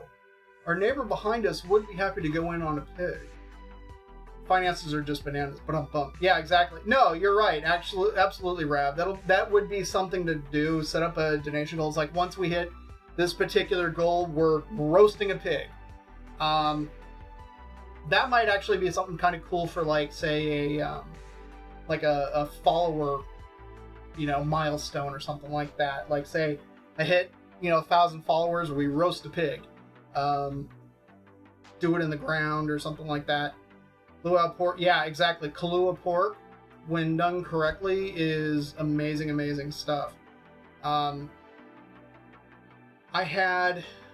was a dude from Hawaii that I met years and years ago, and one of the things I asked him was like, well, how do I do this? Because I was really curious. And he had helped his family do this multiple times, and so he basically told me what to do, and I wrote it down and dictated it. And the book is around here somewhere where I wrote it down in. But from what I remember off the top of my head, so you got to dig the pit, obviously. Then you throw in lava rock, because that's going to help kind of retain the heat. He said lay down. It's a very specific kind of wood, which is related to mesquite, that is native to Hawaii, but it's really expensive. So most people just end up using mesquite because it's way more plentiful. Laying that down, but then, so you bring that, get it burning, get it down to coals. You throw on banana stumps because that ends up adding. Okay, well, take care, Happy Batty. We'll see you around. It steams everything. You open up your pig, lay it out, wrap it up in chicken wire to keep kind of everything together. Season it really with Hawaiian pink salt. That's kind of it. You know what? I thought it was Koa, but I think it's a different one, because Koa... It might be Koa. I don't recall off the top of my head. Alright, take care, Rab. Thanks for hanging out, man. Thanks for the bits. Dude. Hey, I do what I can. I love you too, man. You take care and have a good night. And I will be in touch about the Instant Pot stuff. Yeah, Koa is very expensive, but you get the pig in there, then you lay banana leaves over it, then you lay wet burlap over it, then you cover it up with dirt, and then you go around and make sure none of the smoke gets out, and then you leave it in there for like overnight, 24 hours or something like that, before uncovering it and then pulling it out, shredding it. And at that point, you've got kind of that mesquite smoke, which tends to be really strong. It's interesting because mesquite as a wood burns really hot and fast, as opposed to kind of low and slow. But today I had spanakopita, spinach pie with onion leek and a little bit of dill, feta cheese, black pepper, wrapped in field. Okay. See, now you're just teasing me again, Miss Hatise. Because that sounds friggin' amazing, and spanakopita is very delish. That will be something that I would love to attempt making. I've never made it before. I just got to figure out where to get phyllo dough around here. But yeah, that'll be good stuff.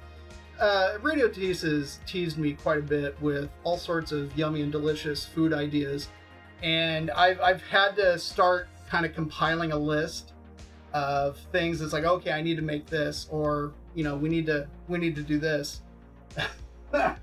So I appreciate it. So keep it coming, Maria. It's always a good time. But yeah, roast. Oh, I believe that's the cornbread. Big corn muffin? Yep, the big corn muffin.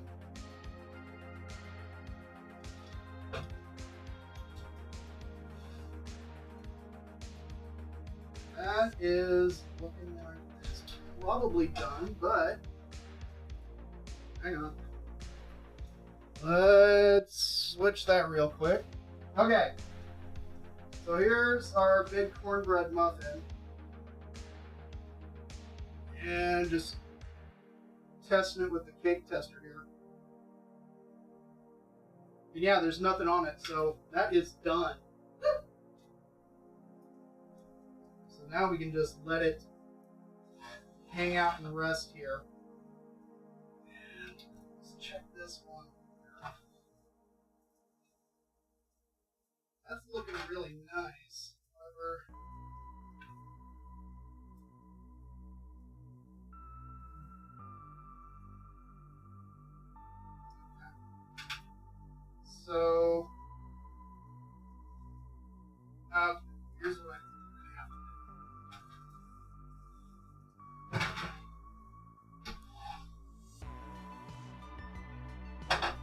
So it's looking real nice, yeah? I mean, the chicken's looking nice and brown. It's looking excellent. I mean, things are looking pretty good. However, like, potatoes are just not so much,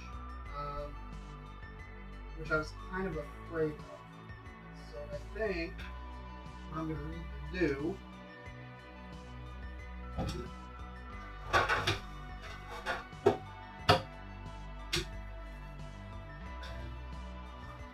we're going to actually spread out the veg.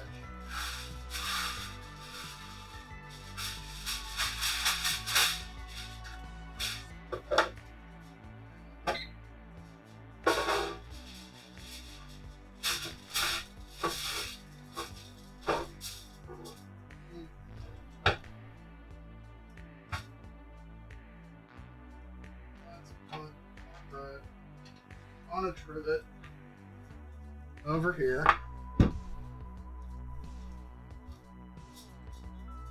And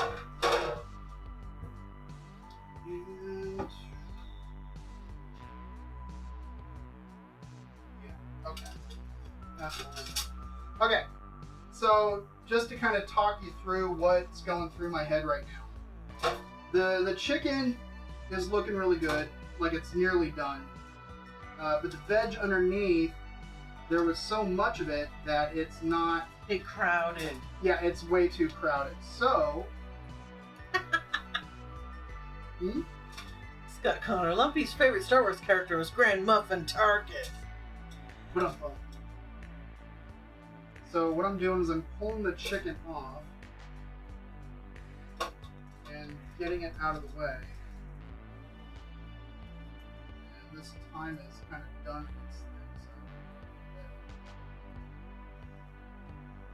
this thing. Then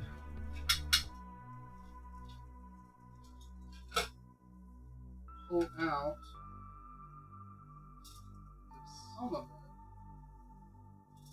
Get it on the tray here. You gotta read the comments. You can't just laugh at them. But he blew up. Crumbs everywhere. Oh, Grand Muffin? Radio said you can make homemade phyllo crust. It's thicker than the one you can buy from the market, but it's much better for spanakopita. Oh, really? A thicker phyllo? Muffin left after the Death Star blew up.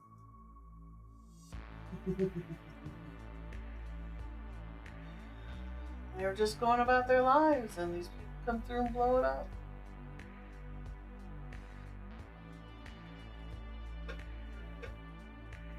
He couldn't find a place to rest the Death Star, so Luke gave him the ultimate Tarkin ticket. Tarkin. Alright. So how have you been, Scott Connor? I don't think we've seen you, or at least I haven't seen you in a while. I don't think. I think it's been a little bit. It has been a little bit. He's been busy. Busy? What?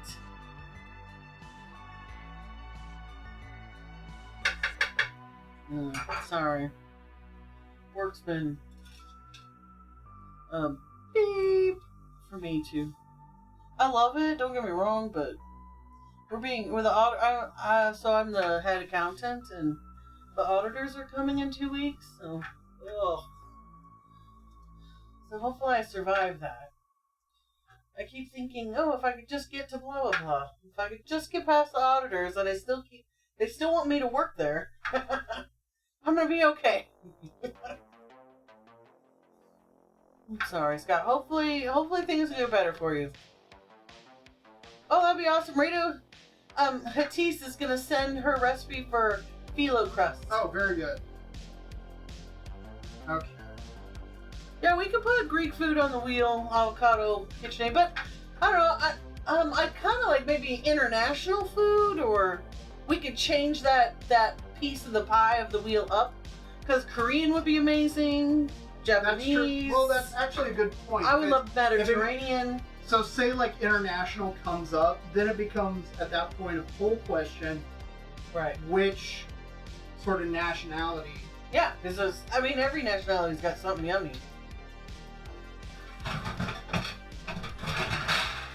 Muffin fun about audits. Oh.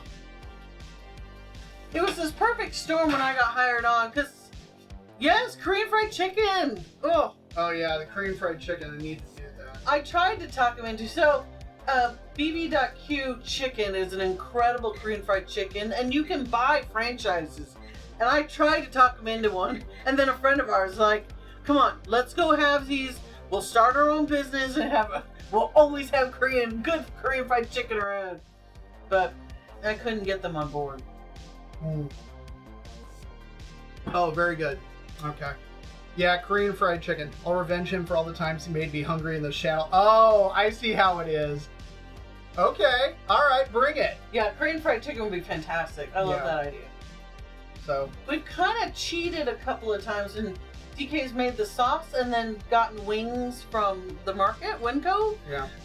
And then he toasts them up to get them crispy again, and then toss them in the Korean sauce. But so we sort of cheated. It wasn't quite the same. Oh. See, it is 4 a.m. See, Maria keeps the craziest of hours, but that's just kind of how it goes. Whatever works for you. That's why there's a disclaimer in front of the stream about bringing snacks or make sure you've eaten first. Yeah. There's a reason why there's a warning. This on does this. look, and it's starting to smell pretty good. Yeah, and I think now that I have split it in between the two, it looked cool going in. Yeah, no, it looked great going in, but it was just gonna be longer than the 40 minutes or so. In fact, we'll probably end up pulling the chicken out and just kind of keeping it off to the side while the vegetation finishes. But just to kind of explain what I was doing, I put the chicken on one tray and I pulled out a bunch of the veg. And I also pulled out some of the juices and everything else. So then that way, see, now she's eating tzatziki. Which, that should be a thing. We need to have her make tzatziki. I want to make tzatziki. You got to teach me all the foods I want. So, dude, arroz con pollo is amazing. So if you kick off, then I can eat good still. We got to set me up for... That's her reasoning for a lot of things. It's like, you need to teach me how to do this, so when you kick off and I'm still around, then I can make it. Statistically, women live longer. That is true. Just saying. That is very true. I don't want you to kick off. I'm not going to kick you off. I know. I want you around, but I don't want to be lost and confused. I don't know how to make this. You should have listened. Yeah. I love to learn how to make tzatziki and then falafel. Okay. Yeah, we can do falafel. That'd be yummy. And, thank you, Scott, like a good naan bread. Radio, Hatice, do you have a good naan bread recipe? I feel like that can't be that hard to make. Yes. No one's allowed to die this week. Or this month. Let's just... Well, this month is almost over. I know. Hey, to start. We've had enough death. Yeah, there's been way too much. Way too much.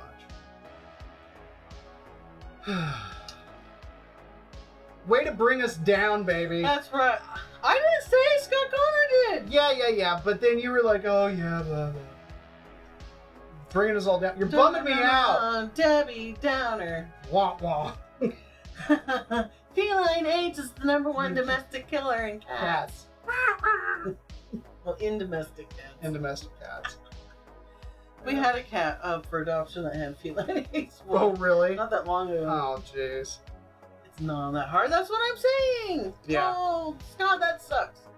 I'm sorry. I'm sorry, Scott Connor. That really does suck. It's really hard. Strained yogurt, cucumber, garlic, olive oil, white vinegar, salt, and pepper. Yes. No, and I've watched him sort of make it. I get the concept on how to make it, but... She's just not physically done it. I've just never done it. And until I've seen a recipe and, walked through it. And there's little nuances people put in recipes or don't put in recipes that I don't know. Yeah. So, we can talk through kind of my methodology for making it. Straining the yogurt is literally, you get your container of yogurt from the market, and then, you know how I have what kind of yogurt? Greek yogurt. Can you use the honey yogurt or a different one? No, plain, you just want plain. Just plain Jane Blanc. I love naan bread too. It's one of the best breads out there. Yes, that'll be something that we'll have to work on. And from that Russian deli I went to, remember that farmer's bread I'd love to learn how to make something like that. That would be good. Like a rustic bread. Woo! Yeah. But, I do have the bread maker. Yeah. But, it's alright. You take the yogurt, you set it in the strainer, and preferably leave it, like, overnight. So say, like, you're going to want tzatziki the next day. Do it before you go to bed. Just leave it in there and let it drain the excess liquid out so it's really nice and thick. Amen, Scott. Then, by the ones that... Well, see... For you, getting a strained yogurt is going to be really easy because you're in Greece. Yeah. Here it's a little bit different. We get Greek-style yogurt here. We don't get the stuff straight out of Greece. So for us, we need to strain it. Yeah, I know you strain it and then you mix stuff in. Yes, but then, so like the cucumbers you grate, but then you're going to want to salt them just a little bit to leach out that excess liquid. And then also squeeze it out. Okay. And then you mix it all together. Otherwise, your tzatziki be watery. Yeah, you don't want it watery. It should have a really nice, thick consistency. I love tzatziki. Tzatziki and falafel, or tzatziki and good roasted lamb with naan bread. It is very good. We can get grease, not grease. It's true. We can get straight up grease, but not. Because we American. We American. We fat Americans. Because that's how it rolls here. Yeah. But forms. Yeah. So naan bread, definitely. Yeah, I can't imagine it's hard. Radio Hatis, do you have a naan bread recipe, or like I feel like it'd be kind of easy. Well, it's not. It wouldn't be. So naan is Indian, but there's flatbreads made. True. Kind of throughout, like India, the Middle East, up through. Like Greece and stuff like that. They did say that, radio. Yes, you do have to squeeze the grated cucumber. I said you really, for the best, you need to salt the cucumber a little bit in order to get it to draw out that additional moisture, and then squeeze it. At least in my experience, that's what works for me. So. His tzatziki is pretty amazing. But yeah. Unfortunately, it doesn't keep long. Like, you gotta eat it fast. Well, you just gotta eat it. I would love a good place. Well, there's a good, I Heart Euro is a restaurant. It's a Middle Eastern place. Yeah. And Petra House, that's also another restaurant. Okay. There's a word there. We're just gonna call it it's anyways, so Greek falafel, yeah, totally. Send that along too. But yeah, no, there's a place that we like that's around here that it's a bit of a drive. But they have falafel that's drive. not bad. But theirs is definitely kind of the pressed puck variety as opposed to the kind of the egg-shaped kind that get made. I miss in California, Alta Bayat, you could get a whole bag of naan bread for like 25 cents. Yeah. It was amazing. I miss chicken that. kefta. Okay, yeah. Yeah, there was a Middle Eastern market in Anaheim called Alta Bayat. It played Mediterranean Star Wars music. Yeah. Oh my gosh. Instrumental Mediterranean Star Wars music. Yeah. No joke. Star Wars music would play over the system there. There was a string version of Duel of the Fates that was playing one day that I was in there, and I'm like, is this what I think it is? Yeah. And I went and I asked the owner about it, and he smiled because I recognized it, but then he said that he remembers Star Wars when he was a kid in, I forget what country he was from. They said he remembered Star Wars as a kid and he'd always loved it. And so that's why there was multiple Star Wars tunes in the playlist that played there at the market. I remember hearing Leia's theme, Vader's crazy. Theme in some form or But another. to hear it in that Mediterranean style, which is very cool. It was super cool, but it was a great market. Love that place. I used to, I could get artichokes for $1. Yeah. Kind of thing. And we're not talking like tiny artichokes. I'm talking like bigger than my fist. Yeah. Like solid artichokes. We sent some home with family once, and then they have a bunch of kids, and one of the kids is like, We don't have to share? Yeah. Like, I sent them Nope. home with a case of them that cost me, I think it was like $5. So. Nope, you don't have to share. Don't have to share. Here, they're about $2 each. Yeah. If we're lucky. If we're lucky. But it's worth it. Artichokes are tasty. We don't have them a lot, but. I love them. And they're good for you. Mm-hmm. It's true. What else should we make? That I want to make? Yeah. Birdie is a mighty cheap hitman if he chokes 4 for just $1. It's true. Dirty deeds done dirt cheap, Scott Connor. I don't know. You were saying like chicken and dumplings was like a Yes, thing. chicken and dumplings, which is essentially a chicken dish with biscuits. Yeah. I mean, it's kind of like chicken pot with biscuits. Right. Really.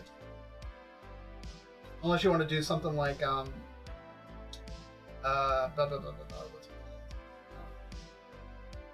Chicken and matzo ball soup with That could be matzo balls. Those are That good. could be different. Or like latkes. Those potatoes. Oh yeah, the potato pancakes. Yeah. Yeah, that could be good. I don't know, I have to think hard. Yeah. There's all sorts of things. What album is that? Dirty deeds done dirt cheap. You know, Greek cuisine is a mix of Mediterranean cuisine. So we have Greek style falafel, we have Yanni Arabic stew with meat and potatoes. Beef Wellington. Wellington. There was So what exactly is beef Wellington? So beef Wellington is at least okay. Traditionally speaking, it is a beef tenderloin that is seared and smeared. Okay, have a good one, Lumpy Pickle. Say hi to Lumpy Joe for us. Yes. It's a beef tenderloin that is seared, smeared in mustard sauce and a couple of other things. Then it's wrapped in dough and baked. Okay. And Interesting. it's British. It's got to be British. It is a British thing. The trick is making sure that you don't overcook the tenderloin And undercook the yeah, dough. exactly. I can see that. It tends to be it is a difficult thing to make well. It takes a lot of practice in order to do it. This one's going to the doctor tomorrow. Hi, little girl. She doesn't know it yet, but she's going to the doctor tomorrow. It's time to have her fixed, and so they gotta do a. They gotta make sure she's healthy and she's stuff healthy like that. enough to handle. That's a good girl. But I don't know what else I'd love to. yeah, most of the time when Wellington will be made with just what's called the Chateaubriand, which is a kind of a center cut portion of the tenderloin. It's not because the tenderloin is shaped a bit like a baseball bat, and there's 2 muscles that's part of it, and it starts kind of big but then trails off to a thin tail. And the Chateaubriand doesn't include the very top portion, but it's a very specific center cut. That's a lot of times what ends up being used for beef Wellington, because you have so many, you got all those different thicknesses and everything, and so most of the time, like, the tail end doesn't get included in it. But and that I is don't your know beef what Wellington. else. I know how to sous vide. Like, I get that concept. Yeah. I can do that. I'm gonna think. What else do I want to learn? Oh, that Brazilian rice that you can't find. Oh, Okay, so I've said this before. When it comes to Olympic ceremonies, opening night, we always cook food for whatever country they're in. So it's hosting. yeah, so it was China last time, so we got Chinese food. It was easier than making, of course. So, and then we have Chinese food. So we're in Brazil, and DK made a rice. It was exactly what growing up, my best friend, her mom would make, and they called it sopa, which isn't what. It was really interesting because isn't sopa in in Hispanic world. Isn't that like a sandwich or a soup? But this was a rice with tomato sauce in it. It was incredible. And I loved it, and I miss having it. I haven't had it in years. And then he made this rice dish. I'm like, this is it. This is what I'm talking about. This is tasting my childhood. And of course, the recipe disappeared, and he's never made it again. So that I want. Well, it would be... DK is pretty good at making chocolate chip cookies. It would be really helpful if you can describe to me again, because There's rice with tomato sauce or something. Oh, there was... Okay. There were tomatoes in it. Oh. This is the conversation since Brazil. How many Olympics ago? That was what? That was before we moved up here. So it's been 7, 8 years, 10 years? Something like that. Like, oh, I miss that. I'd love to have that again. Oh, because you've okay. To be fair, and in my defense, you have mentioned the Brazil rice a number of times. it was the Brazil rice you made for the Olympic ceremonies, and I told you Yes. how important it was that recipe was. Yes. and it didn't get saved. If I can finish my sentence. I'm done. The one piece of information that was missing is I didn't realize that it had tomato in it, because the Brazil rice that I thought I had made was a white rice with like lime and cilantro in it. I didn't realize that there was tomato. Because I don't remember it. I mean, it was like 8 years ago. Except I told you. Okay. Now, see, that's I did. Thank you, Scott. kind of a... I have. It's kind of an important detail. I literally said I want this recipe. It's very important you save it. Yes, I'm aware that you've said that you want that recipe, but I don't remember the recipe. I don't want this to come out wrong, but when he's focused on something, he doesn't always hear me. So, I've learned to make sure I have his full attention. I've learned how to get his full attention. And I know, like, okay, I need to leave him alone right now. I've learned that too. Because sometimes he wants to be left alone. Or he's working on something. Like, I get that. But I did. That was very important. Hey, you're back! What are you doing? I don't know if you can see the dog. Can you see the dog? Oh. You can see her tail. Back up a little bit more. There she is. Ready? Sit down. Oh. She didn't quite catch that one.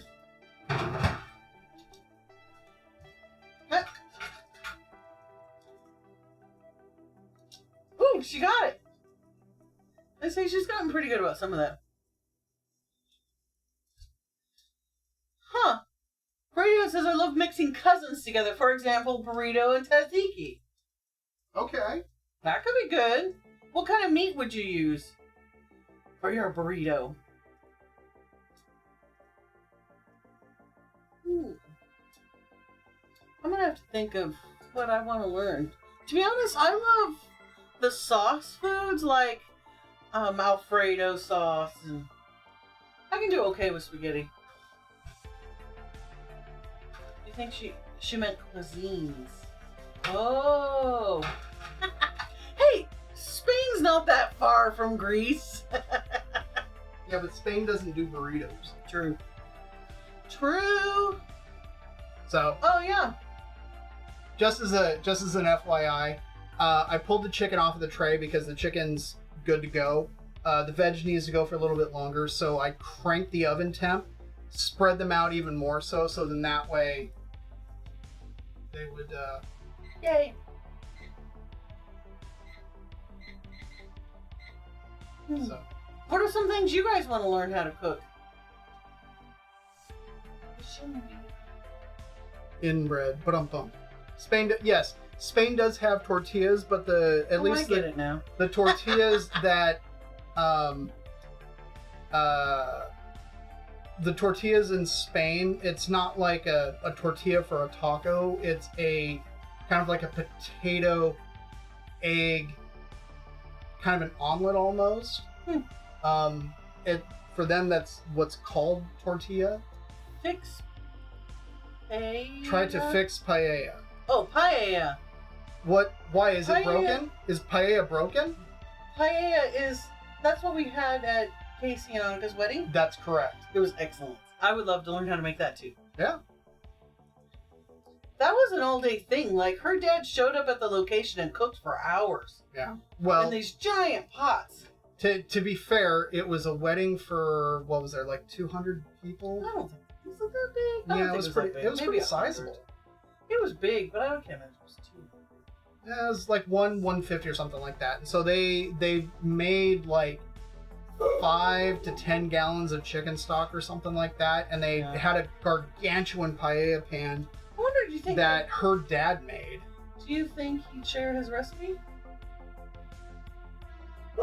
Maybe, but I mean, paella as a concept isn't terribly difficult.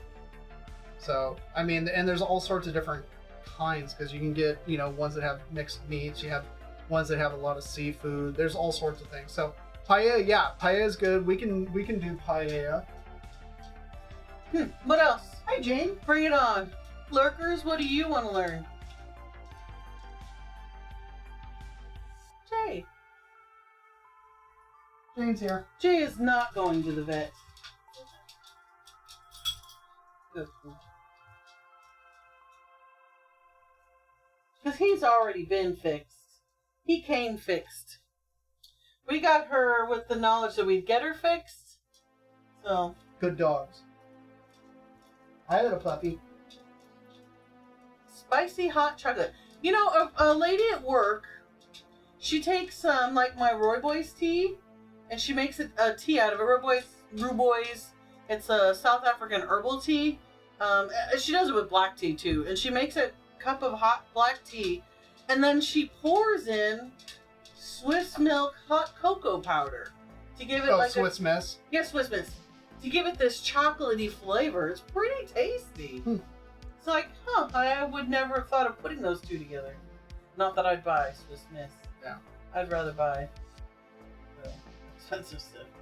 What was it? Starbucks or Starbucks no, the is Ghirardelli. good, and then Ghirardelli makes The it Ghirardelli is fantastic. good. But spicy hot chocolate. How about in the fall, we'll have to make some fun hot chocolate. Pumpkin spice all the things.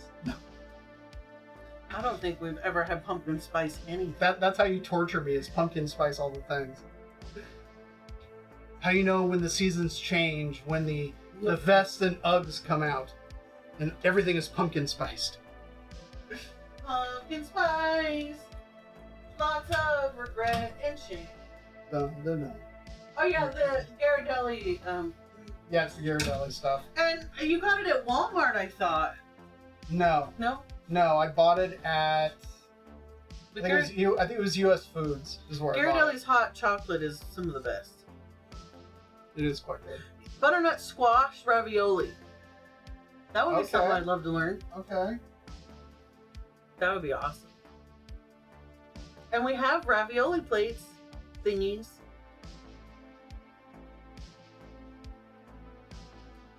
Yeah. Okay. Yeah, butternut squash ravioli. It's not a pumpkin. It's from the pumpkin family. That's true. Food. What's I don't know. I think she mistyped. Fun. Fun. Yes, fun. Yeah, because we've got the pasta roller attachment to the KitchenAid. Well, we have those ravioli trees. Yes. Yes, Got we do. some. What is something you want to learn how to make? I don't know. Funny, I was thinking about the ravioli plates. Yeah, that's what she was talking about. Something that I want to learn how to make? I don't know. I use crepes to make a Greek-style burrito with beef, parmesan, and bechamel. Ooh. Crusting them in egg and breadcrumbs, schnitzel style, served with tzatziki. Okay, so hang on. Do you, after dipping them in the egg and breadcrumbs, do you fry it and then eat it? Because it's sort of like a hybrid chimichanga almost. Chimichanga, for those that don't know, is a burrito that has been deep fried. Crepes? Okay, so yes. You've never made crepes. I have not made crepes. Say you love crepes. No, I will never say that. They're like little pigs. I know they're delicious, but I don't want to say it on principle. Yes. Talladega Nights, the ballad of Ricky Bobby. Like Jane, Ricky Bobby. Jane's just like hanging out in front of the oven. He's just like, it's almost my feeding time. Oh, someone asked me to feed them on stream. I'm happy to do that. That was Happy Patty. She had to peace out. And she's not. We don't.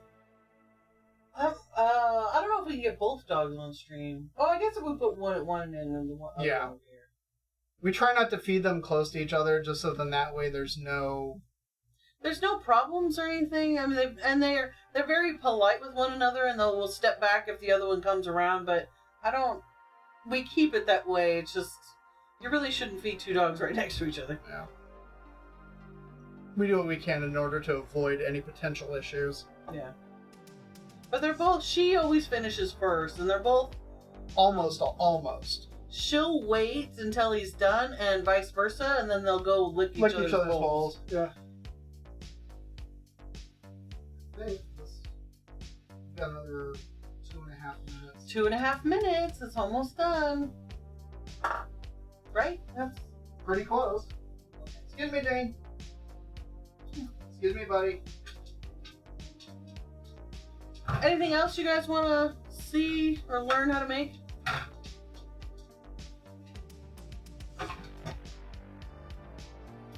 I feel like I just need to learn the basics. I mean, I don't know how to julienne something. I know I need to practice. But... And I've got pretty good knife skills, don't get me wrong. But my knife skills get way better. It was really funny, at church a while back, they're having an event and they needed all this food chopped. And we're like, okay, we'll show up at this time and we'll chop the food. Well, we get there and they had brought in like 4 or 5 of these ladies and they're like slowly chop, chop, chop. And the 2 of us pull up, put our things like, done. And we finished it all in like 20 minutes. Just like, move over. I know more than you. I didn't say that. It's true. But yeah, it was one of those things where it was just like, okay, I brought my knife, I brought a board, I'm like, okay, well, what needs to be chopped? And it was just homemade ice cream. Can we do that on the KitchenAid? If we had the KitchenAid ice cream attachment. Ooh. Might have to make that happen. It's hot. Yeah, that's why I'm blowing on it. Because I'm a baby when it comes to heat.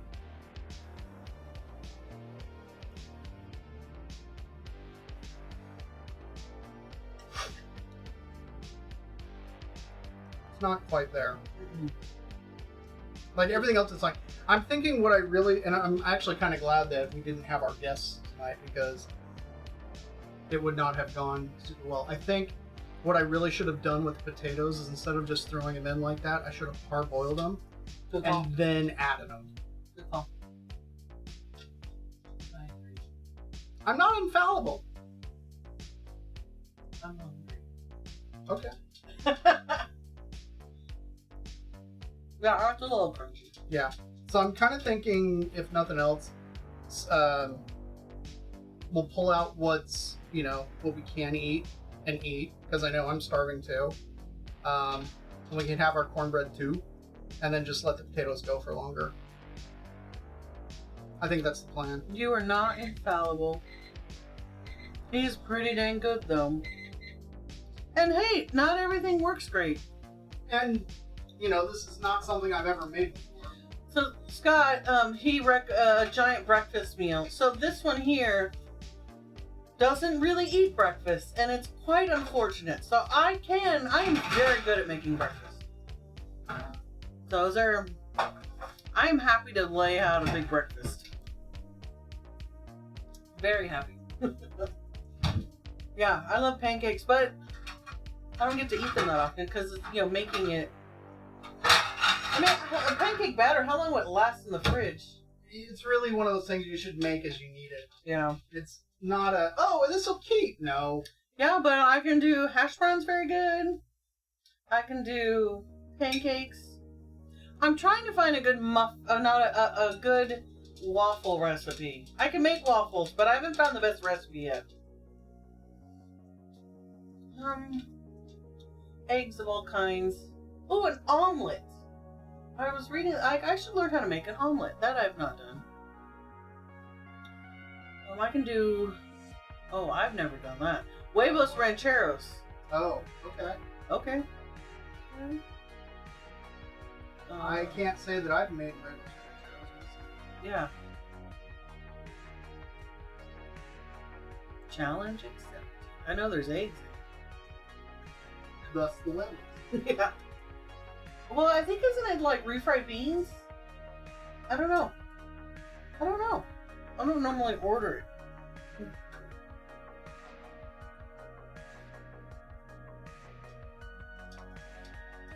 Huevos rancheros.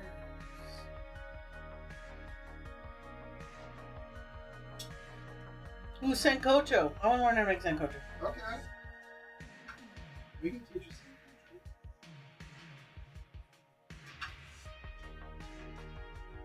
some. Alright. Yeah, I'm happy to eat huevos rancheros. So I'm gonna leave the oven on because post stream I'm gonna. Is that a tortilla it's on, Scott? Yeah, it's like a fried tortilla. They are mostly. Okay. They're mostly well behaved. If no one's around, she will sneak food off the counters. What the heck? No. There it is. It's got the stupid Bixby. I put it on airplane mode, so I don't know why Bixby voice decided to wake up. So here we go. Here's our chicken with veg minus the potatoes, since the potatoes aren't quite done yet. And I'm going to put that back in the oven. And let's cut into...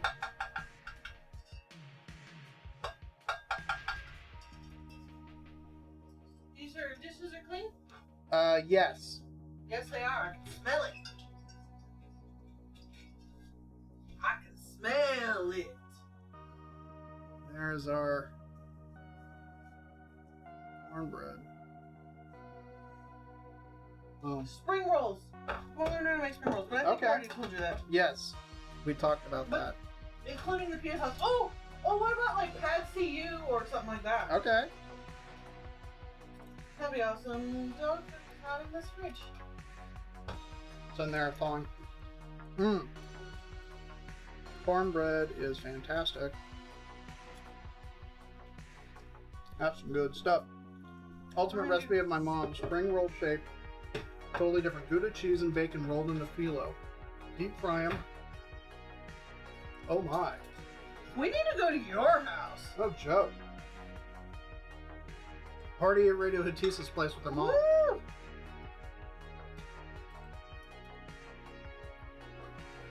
So, just FYI, Vera gets 250 grams of food. Yep. Jane gets 300. And Jay gets 300. Thank you for washing this. You're welcome. Sure.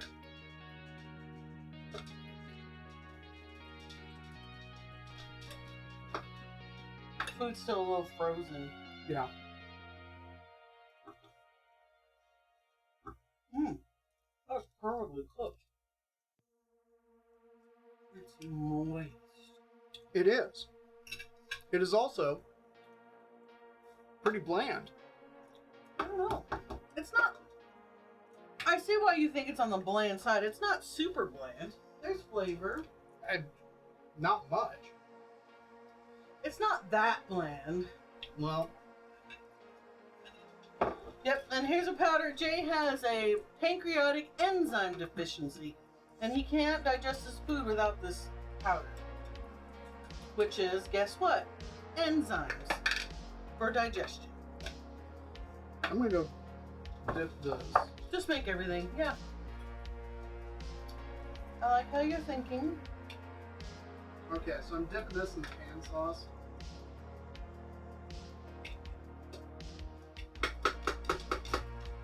Food is ready.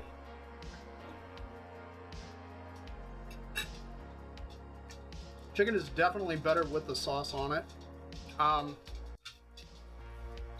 Okay. Yeah. Okay. Hang on. Here, I moved the, hey, Cryptic Caramel's here.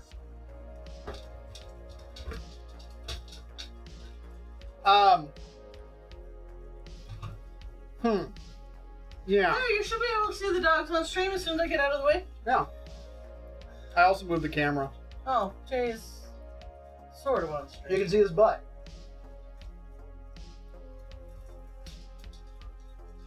There he is. There he is. But, so yeah, the recipe is, it's okay. I can't say it's, How would you make it better? for one thing, I feel like it needs salt. I wouldn't add too much salt. The cornbread's, no. But it's like the food is there. Yeah, it really didn't, flavor it anywhere near as much as it should have. Maybe more like thyme or Maybe. herbs that way? Maybe some more time marinating, but at the same time, I feel like it should have been seasoned post marinade. Because, I mean, for all of that, there wasn't a ton of salt or even the soy sauce. I mean, the chicken looks good, but I just feel like it needed...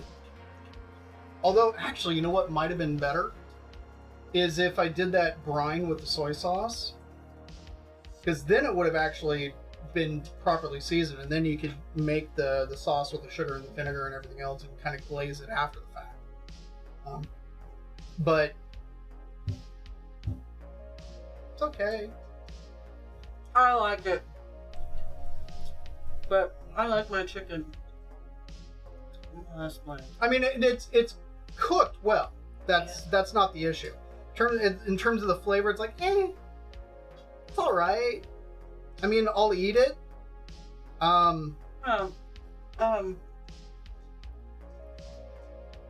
Soaking in a brine. Sometimes it gets too salty. It can, but if it's in there for too long, yes, absolutely. Hey. But if it's only in there for a couple of hours, it should be just fine. So. Go off the dogs. Oh, no. Sorry. Anyways, Puppy's like, is there more? She's adorable. She is super adorable. But, so yeah, that's where we're at. So. Any question? I don't see a cornbread recipe. Is it further up? Yes, it is actually further up in the Discord, Cryptic Caramel. What I need to do, though, is post the latest version of it, because it is, even though it's the same ingredients as the recipe that's up there, the method is very different. So it's in the VOD, and it'll be up on when I upload it to YouTube, it'll be there too. But I'll formally type out the recipe and stick it on the Discord so you have it there. Because that'll be kind of the biggest difference. So let's see. Let's see if this will work for me. And if it doesn't give me too much trouble.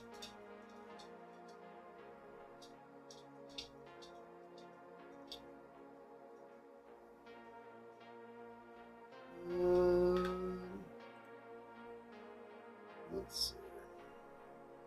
Looking to see who is on. Well, Colleen's on. We just rated her on Tuesday.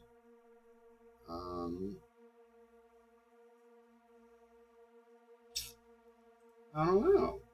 Hey, Wolfie Metal Beast. Welcome. My mom's favorite recipe: deep fried meatballs wrapped in deep fried slices of eggplant, then wrapped in bacon, Then you put them in the baking pan and tomato sauce to cover them and bake them. At the end of the baking, you can add some cheese on top. Well done. Oh my goodness. That sounds amazing. It also sounds like a ton of work. I would, however, like to see the recipe for that, Radio Hatis. Yeah.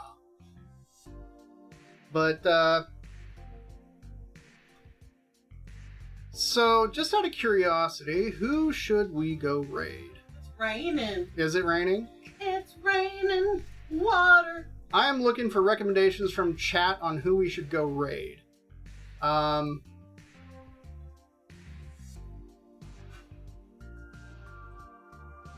there's anybody that you recommend.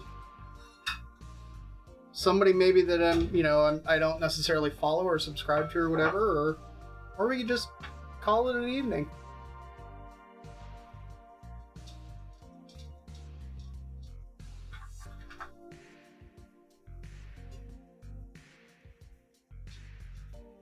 I don't know where she found the recipe. I'll check it if there's a super recipe. Okay.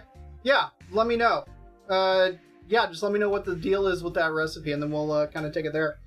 But Psycho Stick, I found Michelle Heafy through a raid recently. She makes cool music.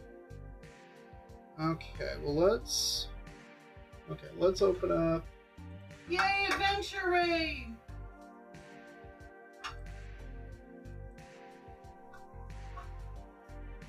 All right.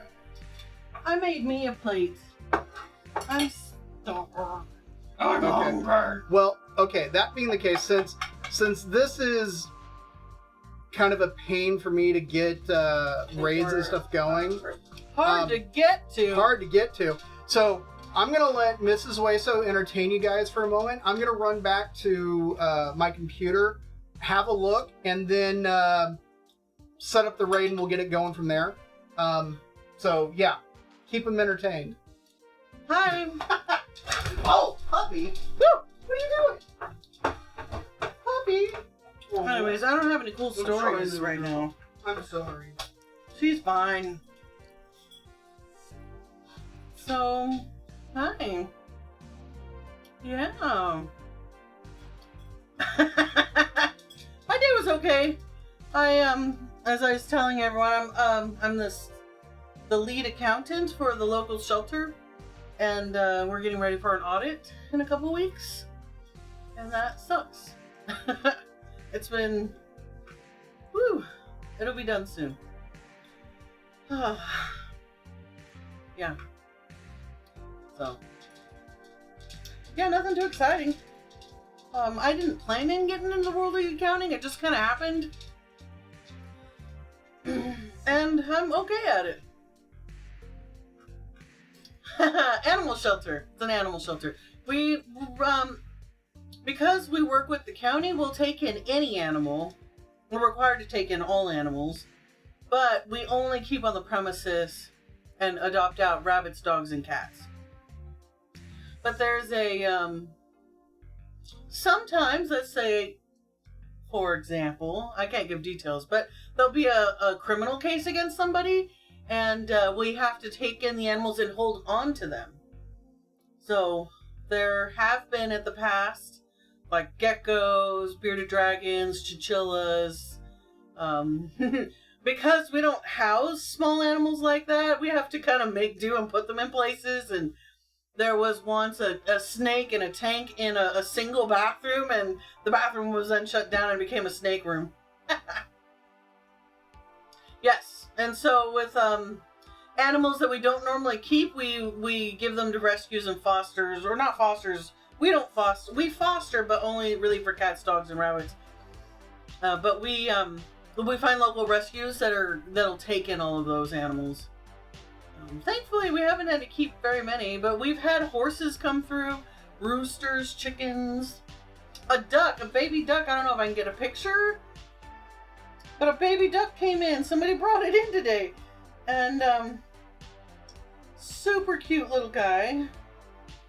So now we gotta find a sorry, it's kind of a bad picture. But now we have to find a home for him because we don't house baby ducks. Baby ducks. Yeah.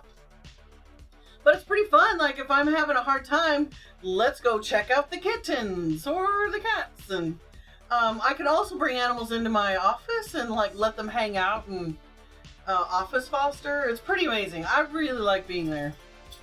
I just don't like that we're being audited in 2 weeks. Yeah. But I knew it's coming. Like, we've known the audit's coming. And we even pushed it out. It's just, well. But, yeah. It'll be done. So, I'm thinking we're going to go raid that Michelle Heafy. I pulled it up. Sounds good. I've never heard of them, so why not? It'll be a good time. So I've got it actually set up on the other machine since that'll actually go through. The raid message, I kicked up a bunch of them, so that's what we'll raid with. And I will see all y'all on Saturday. No clue what we're making yet, but... Surprise! But yeah, thanks everyone for being here. Thank you so much for the gift sub, resubs, the bits, for the excellent conversation. Thank you to active chatters. Thank you to the lurkers. Thank you to everyone that has been here today. So I'm going to send you off. We'll have to talk animals again, Cryptic Caramel. Yeah, totally. And I'll make sure to get that cornbread recipe up on the Discord. So we'll see y'all Saturday, and I'm gonna go get the raid going, and then we'll go hang out with some cozy music. It sounds like. So thanks everyone. Take care.